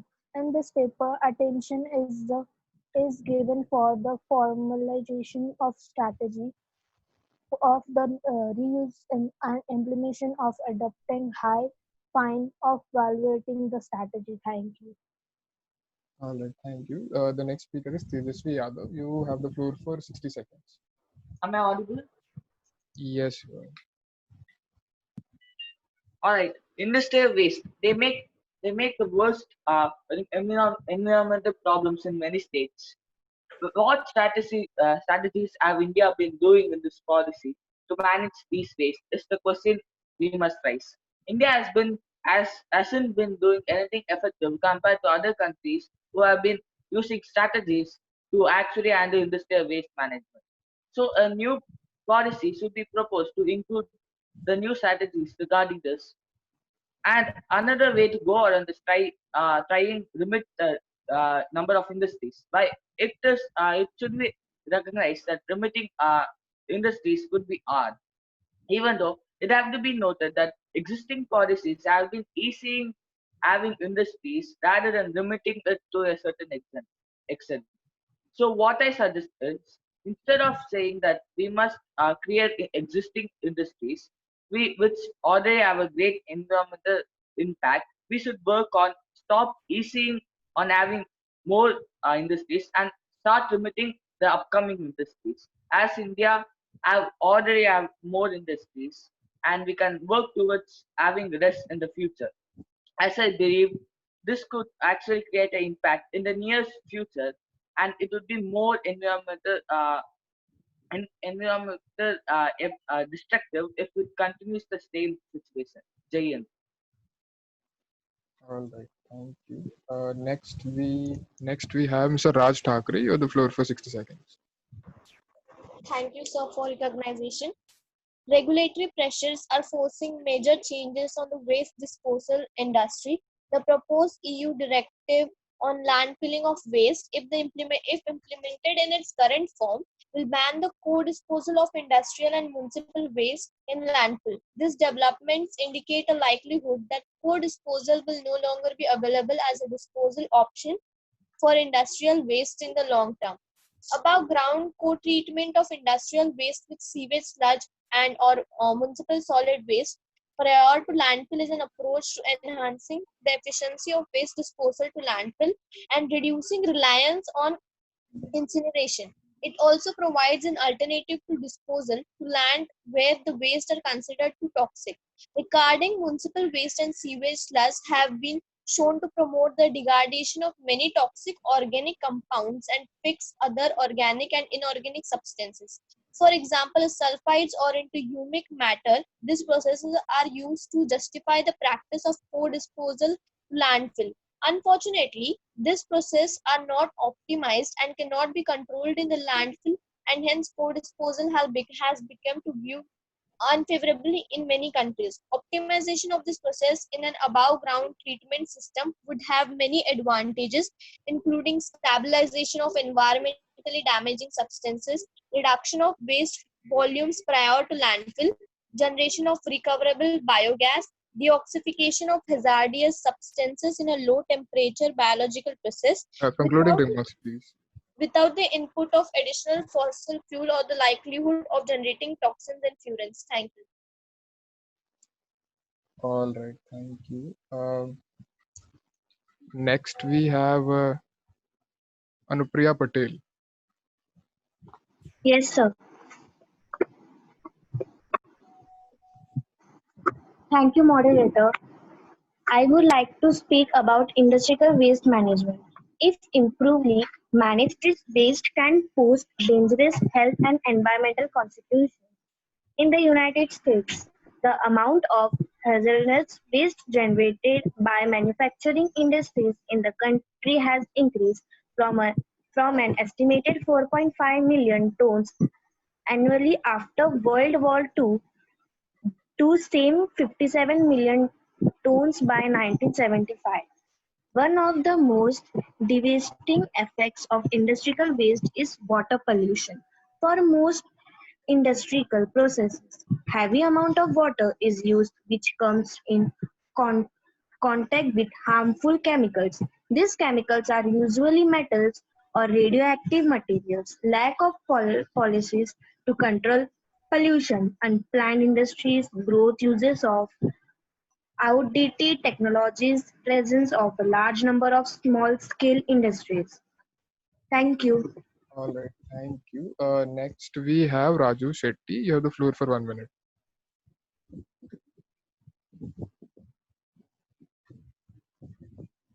Raju Shetty. Yes, industrial waste is a waste produced by industrial activities which includes many materials that are rendered unless during a manufacturing process such as that of factories, industries, mills, and mining operations. It has existed since the startings of the environmental revolution. Some examples of industrial waste are chemical solvent, paints, sandpaper, paper products, environmental industrial byproducts have linked waste generation directly to the size of pollution and the various activities undertaken by categories of pollution, including the scale industries, small scale industries, traders, businesses, multiple farming, households, schools, among others. Thank you. All right, thank you. Next, we have Supriya Sule. You have the floor for 60 seconds.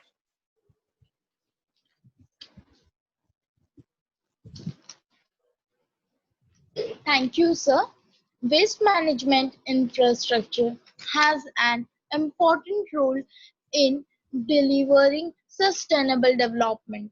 Rapid pollution growth in India has led to depletion of natural resources. Wastes are potential resources and effective waste management with resource extraction. The average person produces 4.3 pounds of waste per day, with the United States alone accounting for 220 million tons per year.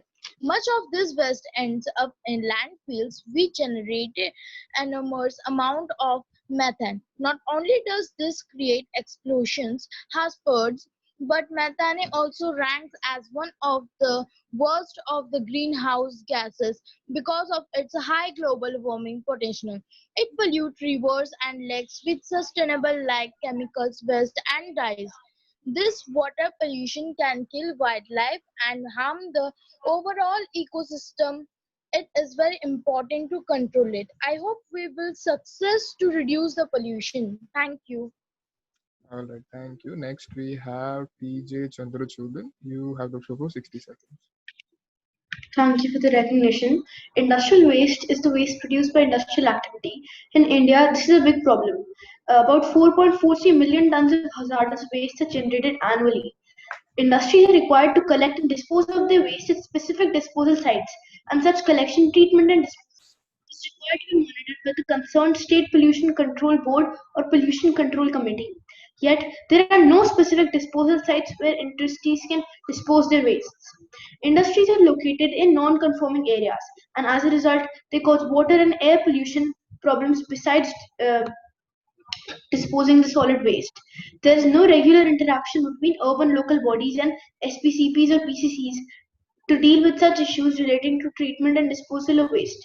Industrial estates located in city limits do not have adequate facilities, so that industries can organize their collection, treatment, and disposal of liquid and solid wastes. It is possible to cut down waste generation at source by simple, inexpensive measures, modifying production processes in raw product design, and by employing recovery, recycling, and reuse techniques. Another great solution from my side would be to install equipment that produces minimal or no wastes or exchange of wastes. Thank you. That was all from me. All right, thank you. Next we have Hemant Soren. You have the floor for 60 seconds. Can I start, sir? Yes, you can start. So I'm sorry to say this, but then there is no proper waste management in our country like the other countries. We have to give more importance towards the medical waste and the waste from our home. For example, there was this thing happening in the southern part of India. There were medical waste floating in the water bodies. And then all the waste are being dumped in the land and the water. It it is more important thing that we have to concentrate on. Industrial waste can be hazardous. There are biomedical waste management, hazardous and other waste management, and transboundary movement, construction and demolition rules, and solid waste management rules, plastic waste management rules, and more. All these rules are still prevailing, but no one is following it. So what we should do is we have to make the laws even more strict so that each one of them should be scared to do this to the public. Thank you.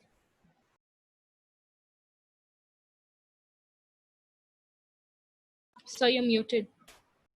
Right, sorry. All right, the next speaker is Lal Dua Varma. You have the floor for 60 seconds. Am I am I audible, sir? Yes, you Am are. okay. You are. Industrial waste is a big concern of people and government. I have found some uses of a few toxic wastes, and I would like to enlighten this committee about it. I, Laldoha Vama, also the member secretary of Mizoram Pollution Control Board, would humbly request the government to make this known to industrialists so as to reduce the pollution by these pollutants. First is fly ash. It is generated from thermal power plants mainly, and it can be used in production of bricks and cement and other building materials. Indigenous technology is available, but it's still not at the pace of its production. Hence, there's also a need to evolve strategies and plans for safe disposal as well as usage of these and other technologies. Second is phosphogypsum. It's generated from phosphoric acid, ammonium sulfate, and hydrofluoric acid plants. It is useful in building material, and it can be used to make cement, ceiling tiles, and artificial marble. Third is red mud. It is generated from non-ferrous metal extraction, and at present it's dumped in ponds but ends up in riverside due to monsoons. It can be used to make corrugated sheets, and it can replace asbestos, which is very, very harmful. And with this, I conclude my speech. I hope other parliamentarians made note of this. Thank you. All right, thank you. Next speaker is Mr. Nitish Kumar. You have the floor for 60 seconds. Thank you, Chair. Um, so the problems relating the disposal of industrial solid waste are associated with the lack of infrastructural facilities and negligence of industries to take proper safeguards. In number of cities and towns, small scale industries find it easy to dispose waste here and there, and it makes difficult for local bodies to collect such waste, though it is not their responsibility.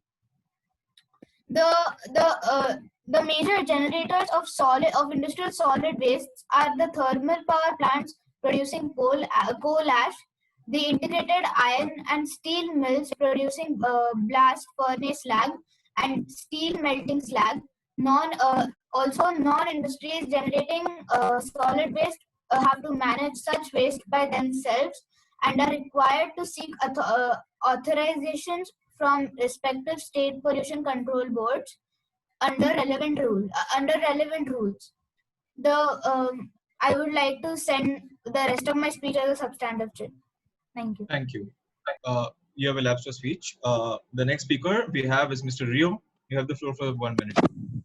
Industrial waste is generated by manufacturing or industrial processes. Scrap, metal, trash, oil, chemicals, dirt, etc., if not treated properly, can cause severe harm. Industrial pollution continues to cause significant damage to Earth and all of its inhabitants due to chemical wastes, pesticides, etc.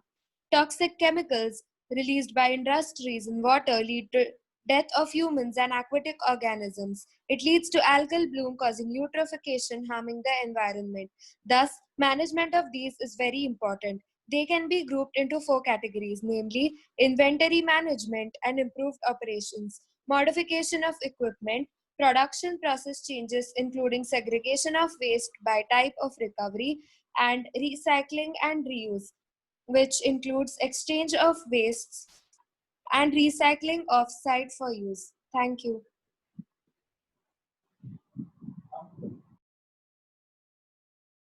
I thank the previous speaker for that speech. I now invite Naveen Patnaik. You have the floor. Thanks for the recognition, sir. So, industrial waste is a waste produced by the industrial activity which includes any material that is rendered useless during the manufacturing process. So, is the industrial management is important?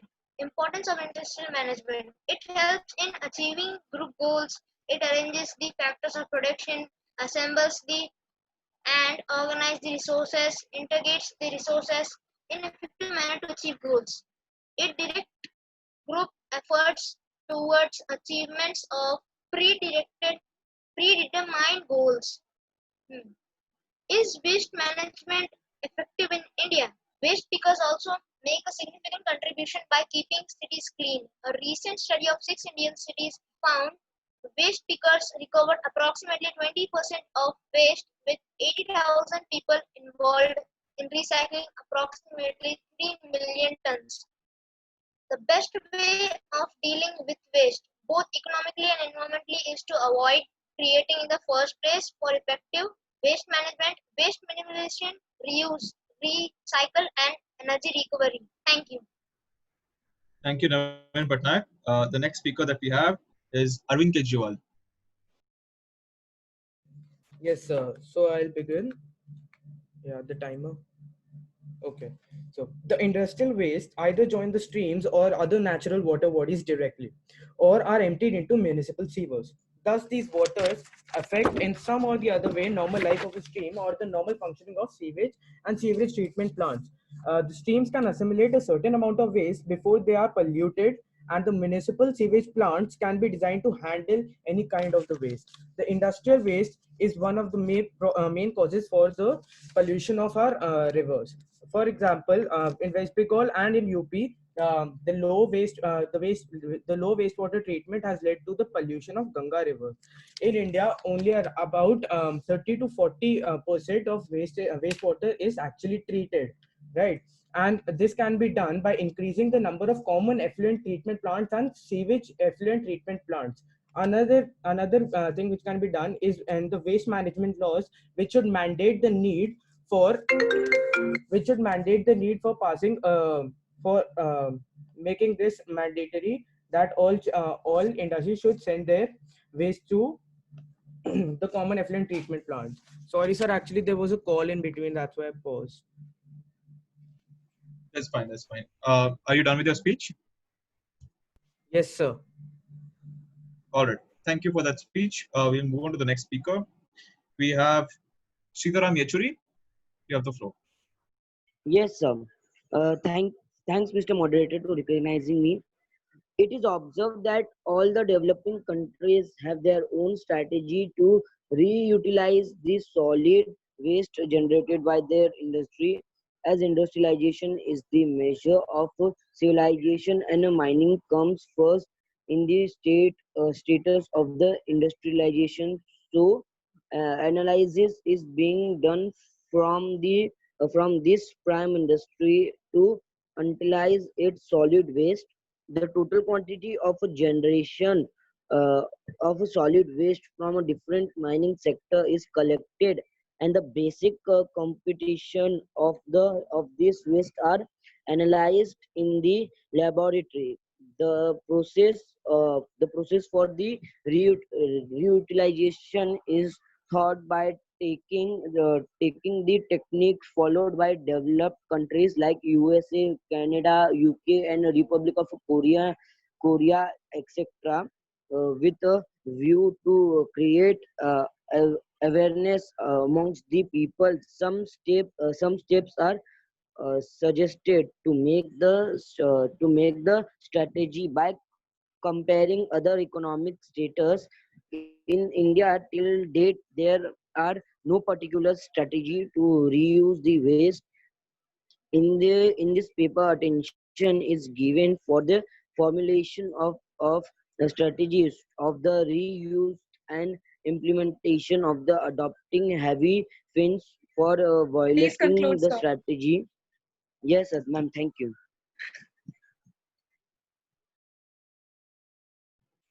Thank you for that speech.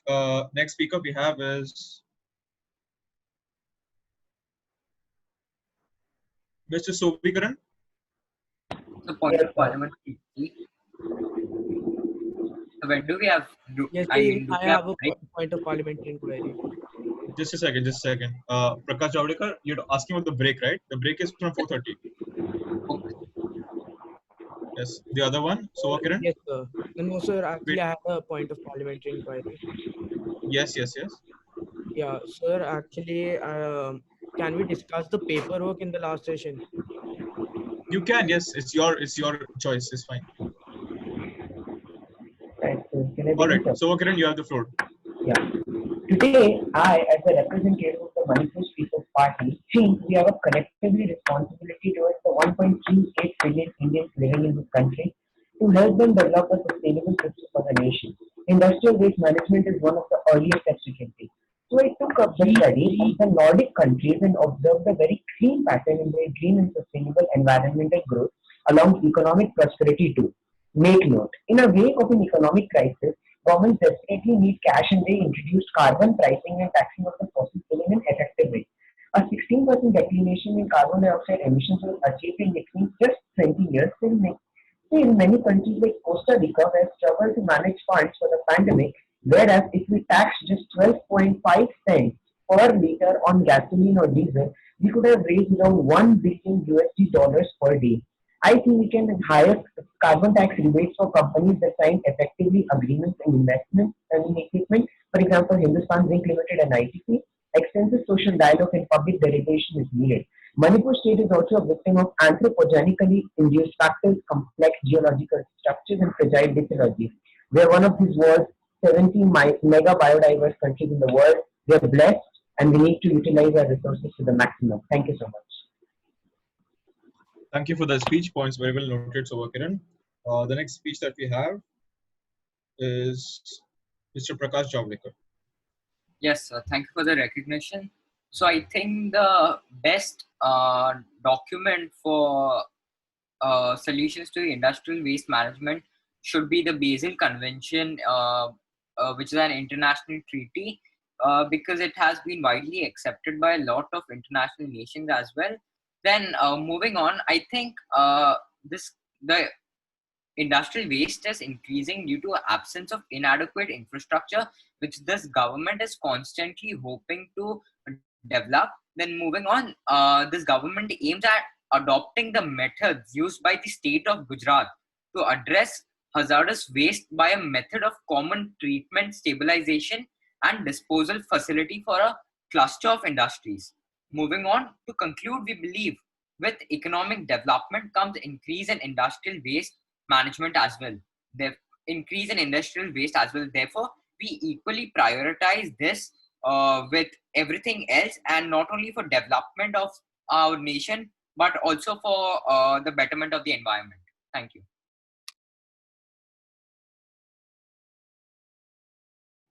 Points were well noted. We will now move on to the next speaker, Jagan Mohan Reddy.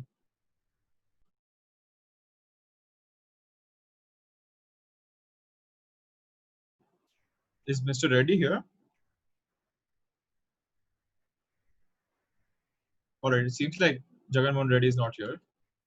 So we'll move on to the next speaker. Wait, why is Jagan Mohan Reddy here? So maybe he's having a connection issue.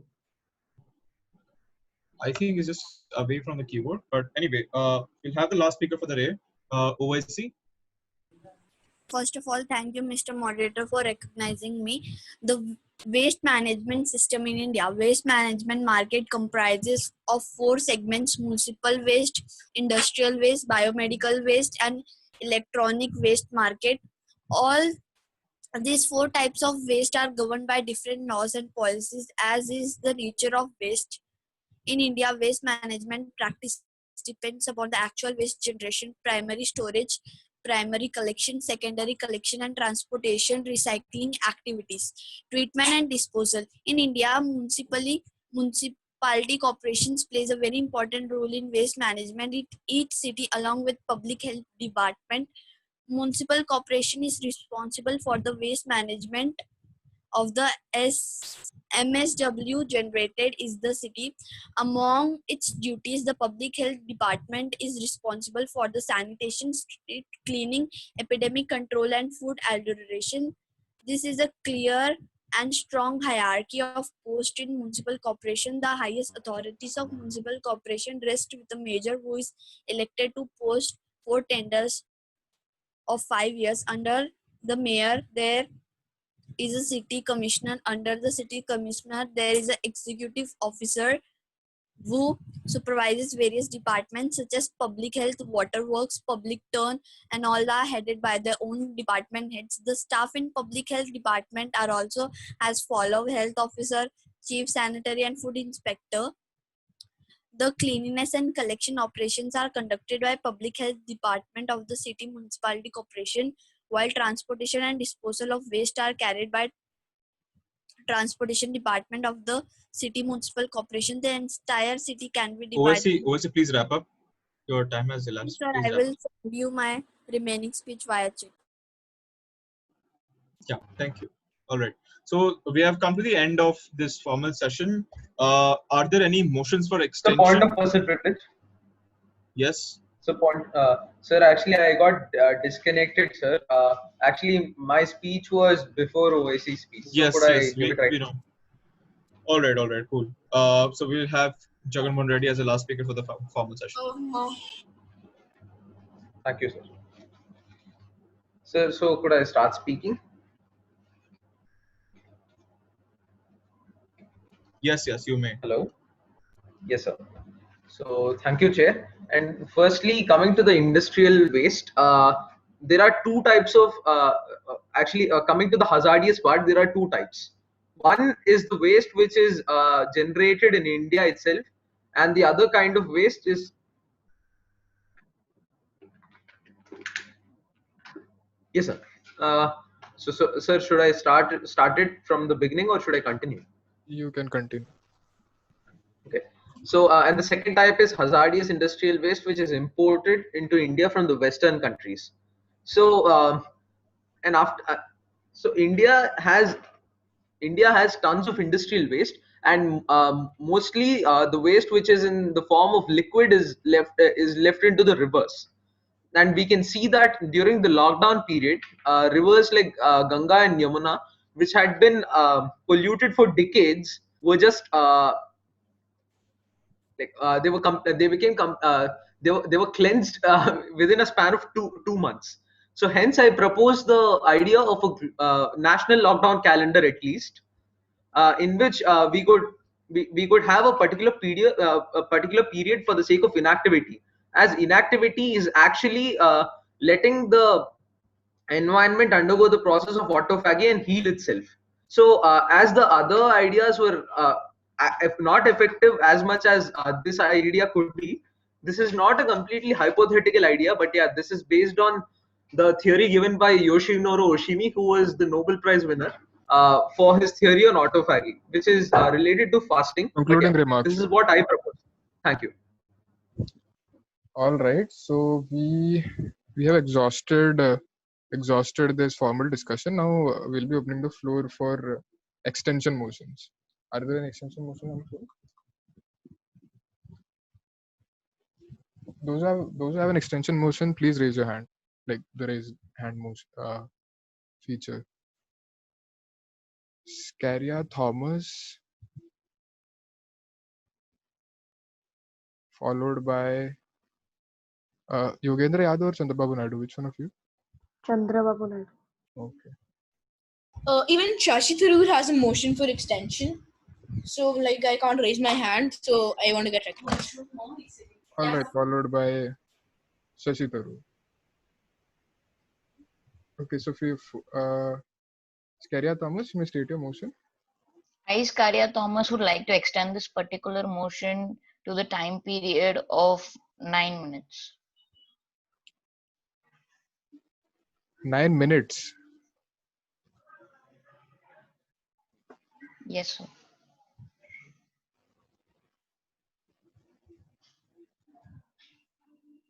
All right. Chandrababu Naidu. I am Chandrababu Naidu wants to extend this particular motion. Total speakers 8 per speaker, time 90 seconds. 8 speakers, right? Yes. All right. Shashi Tharoor.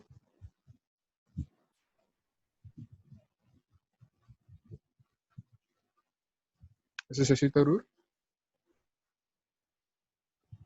Yeah, sorry. So, I, Shashi Tharoor, would like to raise motion. Yeah. This is Shashi Tharoor. Hold on just a second. Yeah. Is there a point? Yes, sir. Yes. Yes, sir. Sir, if we are extending a motion, the per speaker time will change or not No, change? it will remain same. Then the Chandrababu Naidu said 1 minute 30 seconds, 90 seconds. Yeah. It's not going to be considered. The time is going to be going to remain same. Okay, sir.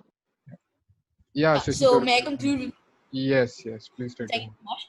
So, I, Shashi Tharoor, would like to raise a motion to to extend the current moderated caucus by 10 minutes.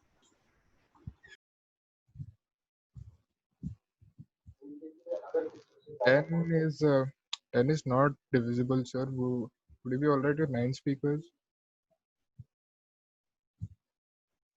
Dr. Tharoor? Sir, we had 1 minute only for this caucus. Sorry? Sir, originally the speeches were for 1 minute, right? In this mod. Yeah. And so it's 1 minute. yeah. Yeah, I'm just asking for 9 speakers in total. We can have 9 speakers because in the original motion we had 20. So you can have maximum 10. So Dr. Tharoor, could you state a motion again?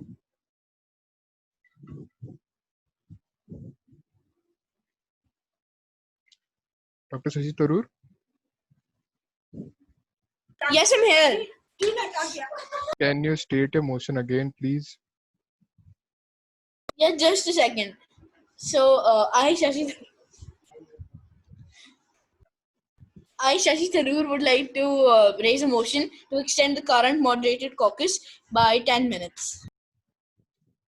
Sir, 10 minutes would not be all right. 10 minutes.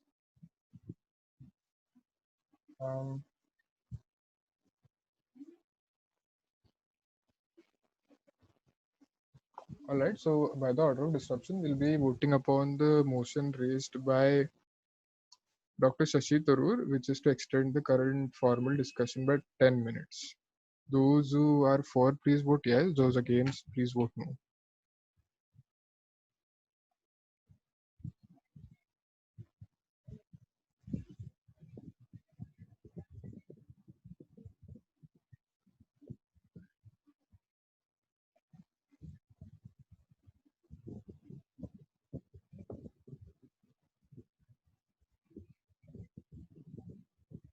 Okay, so this motion fails. Now the motion proposed by Scaria Thomas. Have not voted, so I think it would Sir, have. you're not audible clearly. Your voice is very low. All right, apologies. Yeah, So a lot of them had not voted, so I think it would have. we had a simple majority though Okay, against the motion. So look, if we wait for everyone to vote, like technically we should, but it's gonna waste a lot of time. And since we had a simple majority, it's either way it's gonna, like, unless and until someone changes their vote. But then, if when you're voting, I consider it that that is what you want. So we had more than 15 votes. We had a simple majority, and hence the motion failed. Okay, so the next motion to be voted upon is the motion proposed by Scaria Thomas to extend the current formal discussion by 9 minutes. Those in favor, please vote yes. Those against, vote no.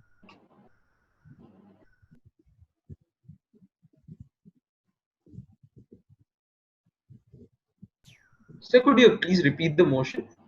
The motion is to extend the formal discussion by 9 minutes. Thank you, sir.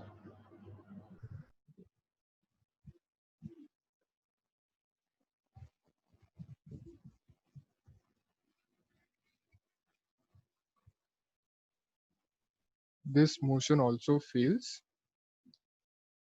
Thirdly, the motion proposed by Chandrababu Naidu to extend the current formal discussion by 8 minutes. Those in favor, please vote yes. Those against, vote no.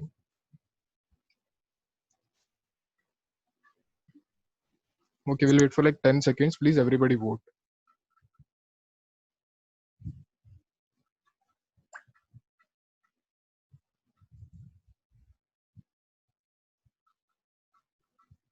Scaria Thomas, you have not voted. Okay, either way, this motion also fails. Seeing that, we will be reverting back to the general speakers list.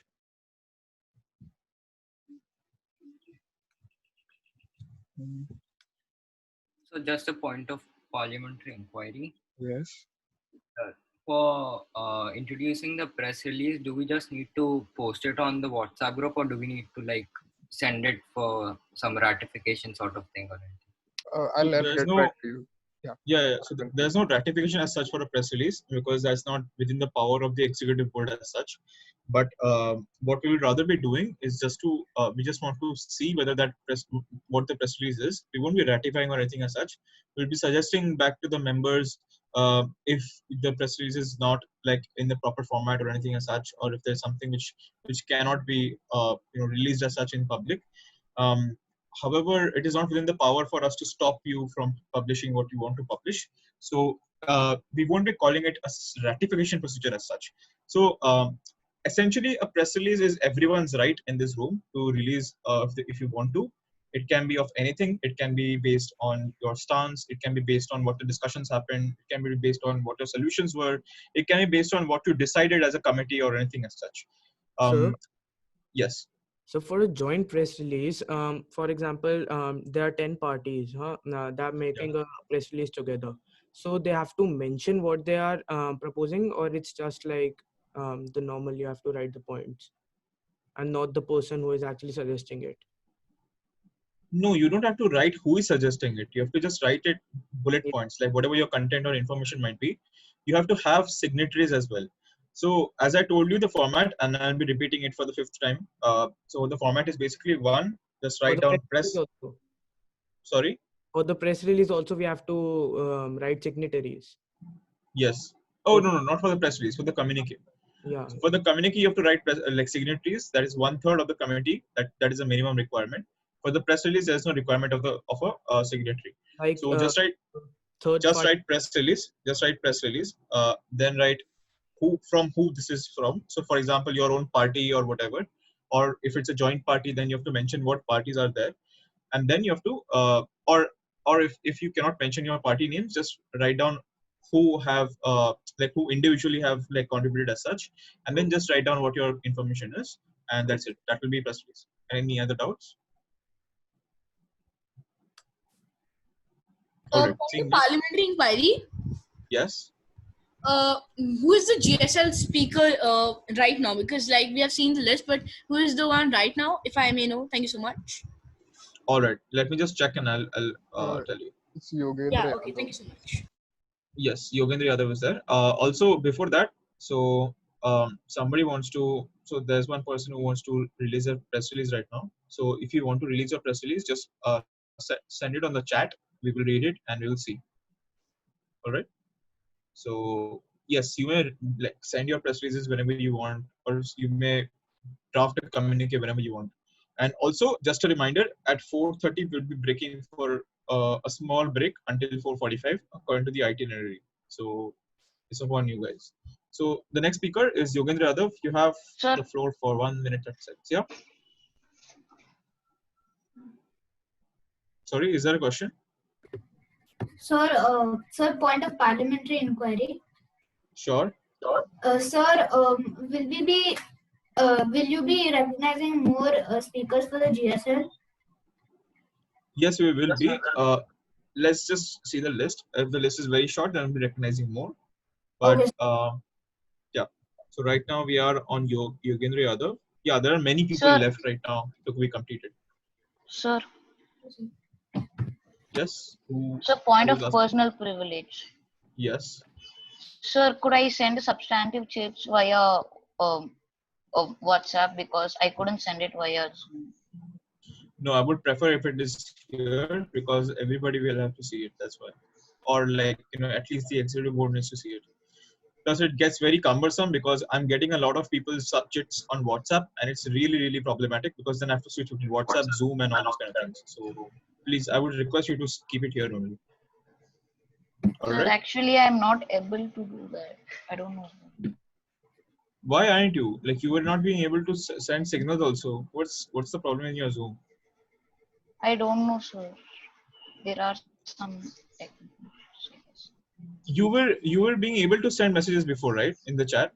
Yes, sir. I'm able to send messages, but not what to say. If they like not more than 50 words or something like that. There is a word limit on Zoom. All right, so send it part 1, part 2, like that, part by part. That's also okay. Okay. Yeah, don't worry. So may I start? Anyway, yes, you may start. Yes. Thank you, sir, for recognizing me. The Wildlife Protection Act 1972 provides for protection to listed specifics of flora and fauna and establishes a network of ecologically important protected areas. Yogendra Yadav, Yes. just a second. I'm sorry, you will have to restart. Nitish Kumar, please mute your mic. Nitish Kumar. Nitish Kumar. Yeah, thank you. Yogendra Yadav, you may restart. I'm sorry, there was a lot of echo. We couldn't hear you. Yes, sir. Thank you, sir, for recognizing me. The Wildlife Protection Act 1972 provides for protection to listed specifics of flora and fauna and establish a network of ecologically important protected areas. The area consists of 60 sections and VI schedules divided into 8 chapters. The Wildlife Protection Act 1972 empowers the central and state governments to decide any area or wildlife sanctuary. National parks are closed area.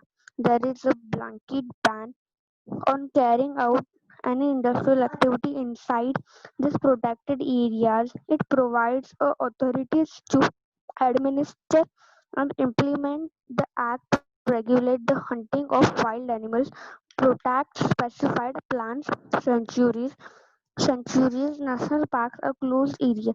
Restrict trade for commerce. Restrict trade wild animals animals or animal articles and masculine matters. The act prohibits hunting of animals except with permission of authorized officer when an animal has become dangerous to human life or property, or a disabled or diseased as to be beyond recovery. The Act underwent many amendments. Any amendment to the Act in 1982 introduced provisions permitting the capture and exportation of wild animals for the scientific management of animal population. An amendment in the year 1991 resulted in the insertion of the special chapter dealing with the protection of specified plants and the regulation of zoos. This also recognized the needs of the tribal forest dwellers, and changes were introduced to advance their welfare. The near total prohibition on hunting was made more effective by the Amendment Act of 1991. Widespread changes have been made by the Wildlife Protection Amendment Act 2002, and the new chapter has been incorporated as the to deal with the forfeiture of property derived from illegally hunting and trade. Thank you, sir. Thank you for that speech. Please, guys, do not scribble on the timer. It's very distracting for the speaker who's speaking. There's a For reason why we have disable kept. annotation. Wait, how do you do that? Sir, whoever is sharing the screen, they will have that options, more options. Can you? In that they can go. Yeah. Anagha, can you see it? More options. Did that. Thank you. Welcome. Perfect. Guys, please respect the scribe's efforts that she has put in. She has put in a lot of efforts in terms of just putting the timer up for your convenience. Please respect it. Thank you. The next speaker that we have. Yes, parliamentary inquiry.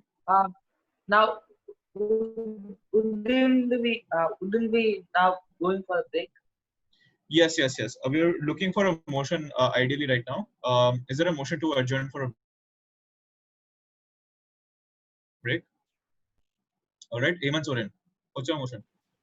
I'd like to raise a motion to suspend the GSL and break and go for a break. That motion is not in order. Suspend formal debate and adjourn for a break.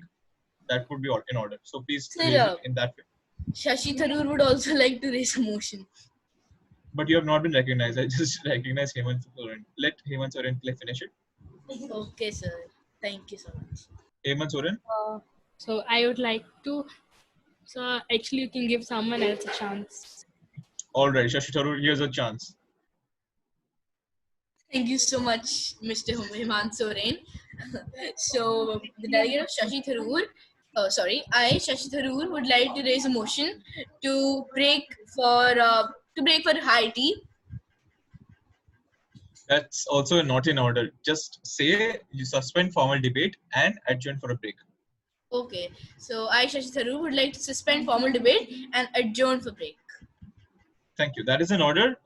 It passes unanimously by the EB's discussion. So we are in a break right now.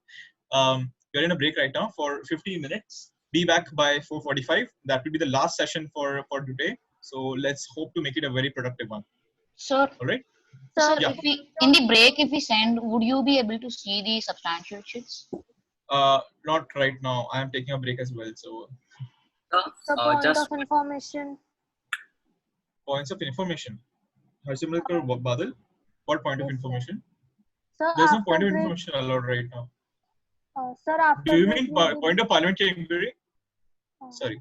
Yes, sir. No. Sir, Do you mean point of parliamentary inquiry? Sir, I want to just say that after break we will continue with this GSL or motions.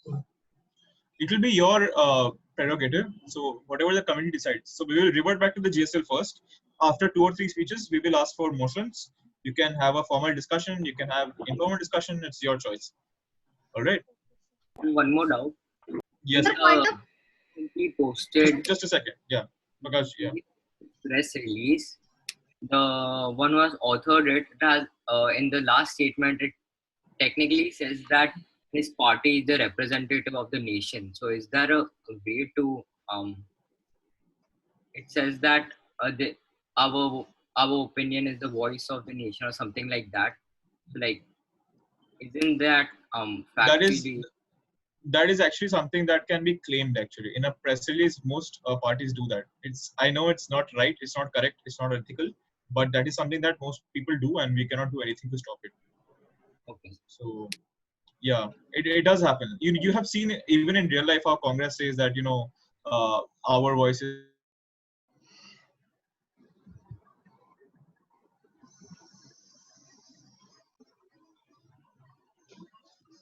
Can't hear the moderator. Neither can I. Internet So this statute. Sir, a point of parliamentary inquiry. Yes. Sir, when will my point of order be discussed upon? Resend the point of order. I don't think you saw my message because we unfortunately lost it in our chat. So could Sir, you I saw resend and I resent it also. All right, just a second. Let me just check. Shall I do one more time? Yeah. Just tell me verbally. Tell me. Yeah, sir. My point of order is on Ajit Jogi. He said that according to WHO, 4.6 million people die every year due to air pollution. But sir, according to WHO's official website, 7 million people die every year due to air pollution. All right. So that point of order is in order.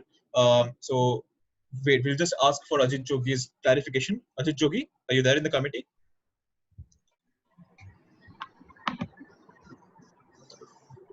Ajit Jogi is there in the committee but is not replying. So we'll have to wait for his clarification. If a clarification doesn't come by 5 o'clock, then we will rule upon this point of order as it being standing. All right? Is that okay, Kenya? Okay, sir. Okay, sir. No problem. Thank you. How do we end debate before 5:30? Is there a Sorry, I don't understand your question. Is there a way to end the debate before the stipulated time? Yes, you can always raise a motion to suspend formal debate and motion to end debate, suspend debate completely.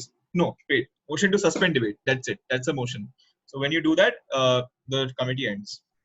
One more thing, sir.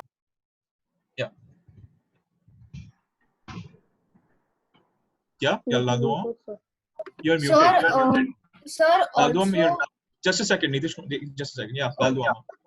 Is there a mechanism to suspend formal debate and introduce or discuss a press release, or is it just introduced into the committee at the discretion of the chair or the person? So, introduction, involved? Like when you're introducing it, there will be no hurdle from our side, from the executive board, because we cannot stop it. If you want it as the committee, you can discuss a press release. It's your choice. You introduce it into the committee because you have to make you it don't have a people, right? you don't have to have a motion. Sure, but you don't have to have a motion for it. So that's why I'm saying if you release it in the chat for everyone, that itself is a press release. Okay. Yeah, Nitish Kumar, your question. Yes, sir. While writing the press release, do we have to, like, when we are writing the party name and all, do we have to write like some posts, like when, like in a draft resolution, when we write authors, delegate of China, Russia, whatsoever, do we have to write any post or directly just the parties, like the party names? Directly just the party, or if you want, like politicians' names as well, if you want. Okay. Okay. Sir, like, will we go into an? Has anybody sent any press release till now on the chat? Sir, I guess someone has sent the Google Doc link. Yes. I have one that I had raised the query upon. Oh. Yeah, I think Tejasvi Yadav did. Yeah. All right. Okay. Yeah. Any more questions? Sir, will we have an informal discussion for us to prepare the press release or something like that? You can Or do that. it's So you can raise a motion for informal discussion. That will be basically another break only. So you can do that.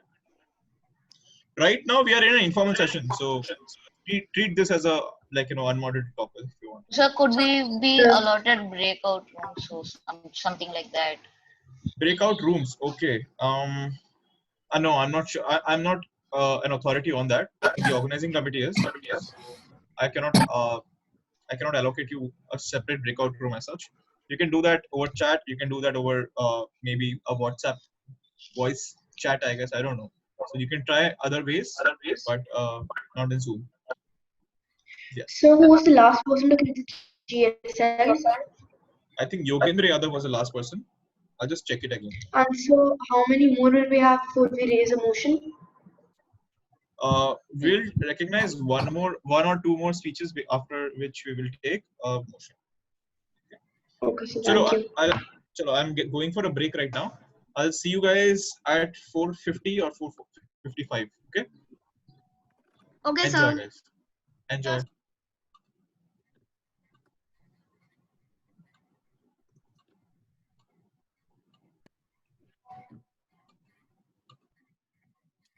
Can the third party be?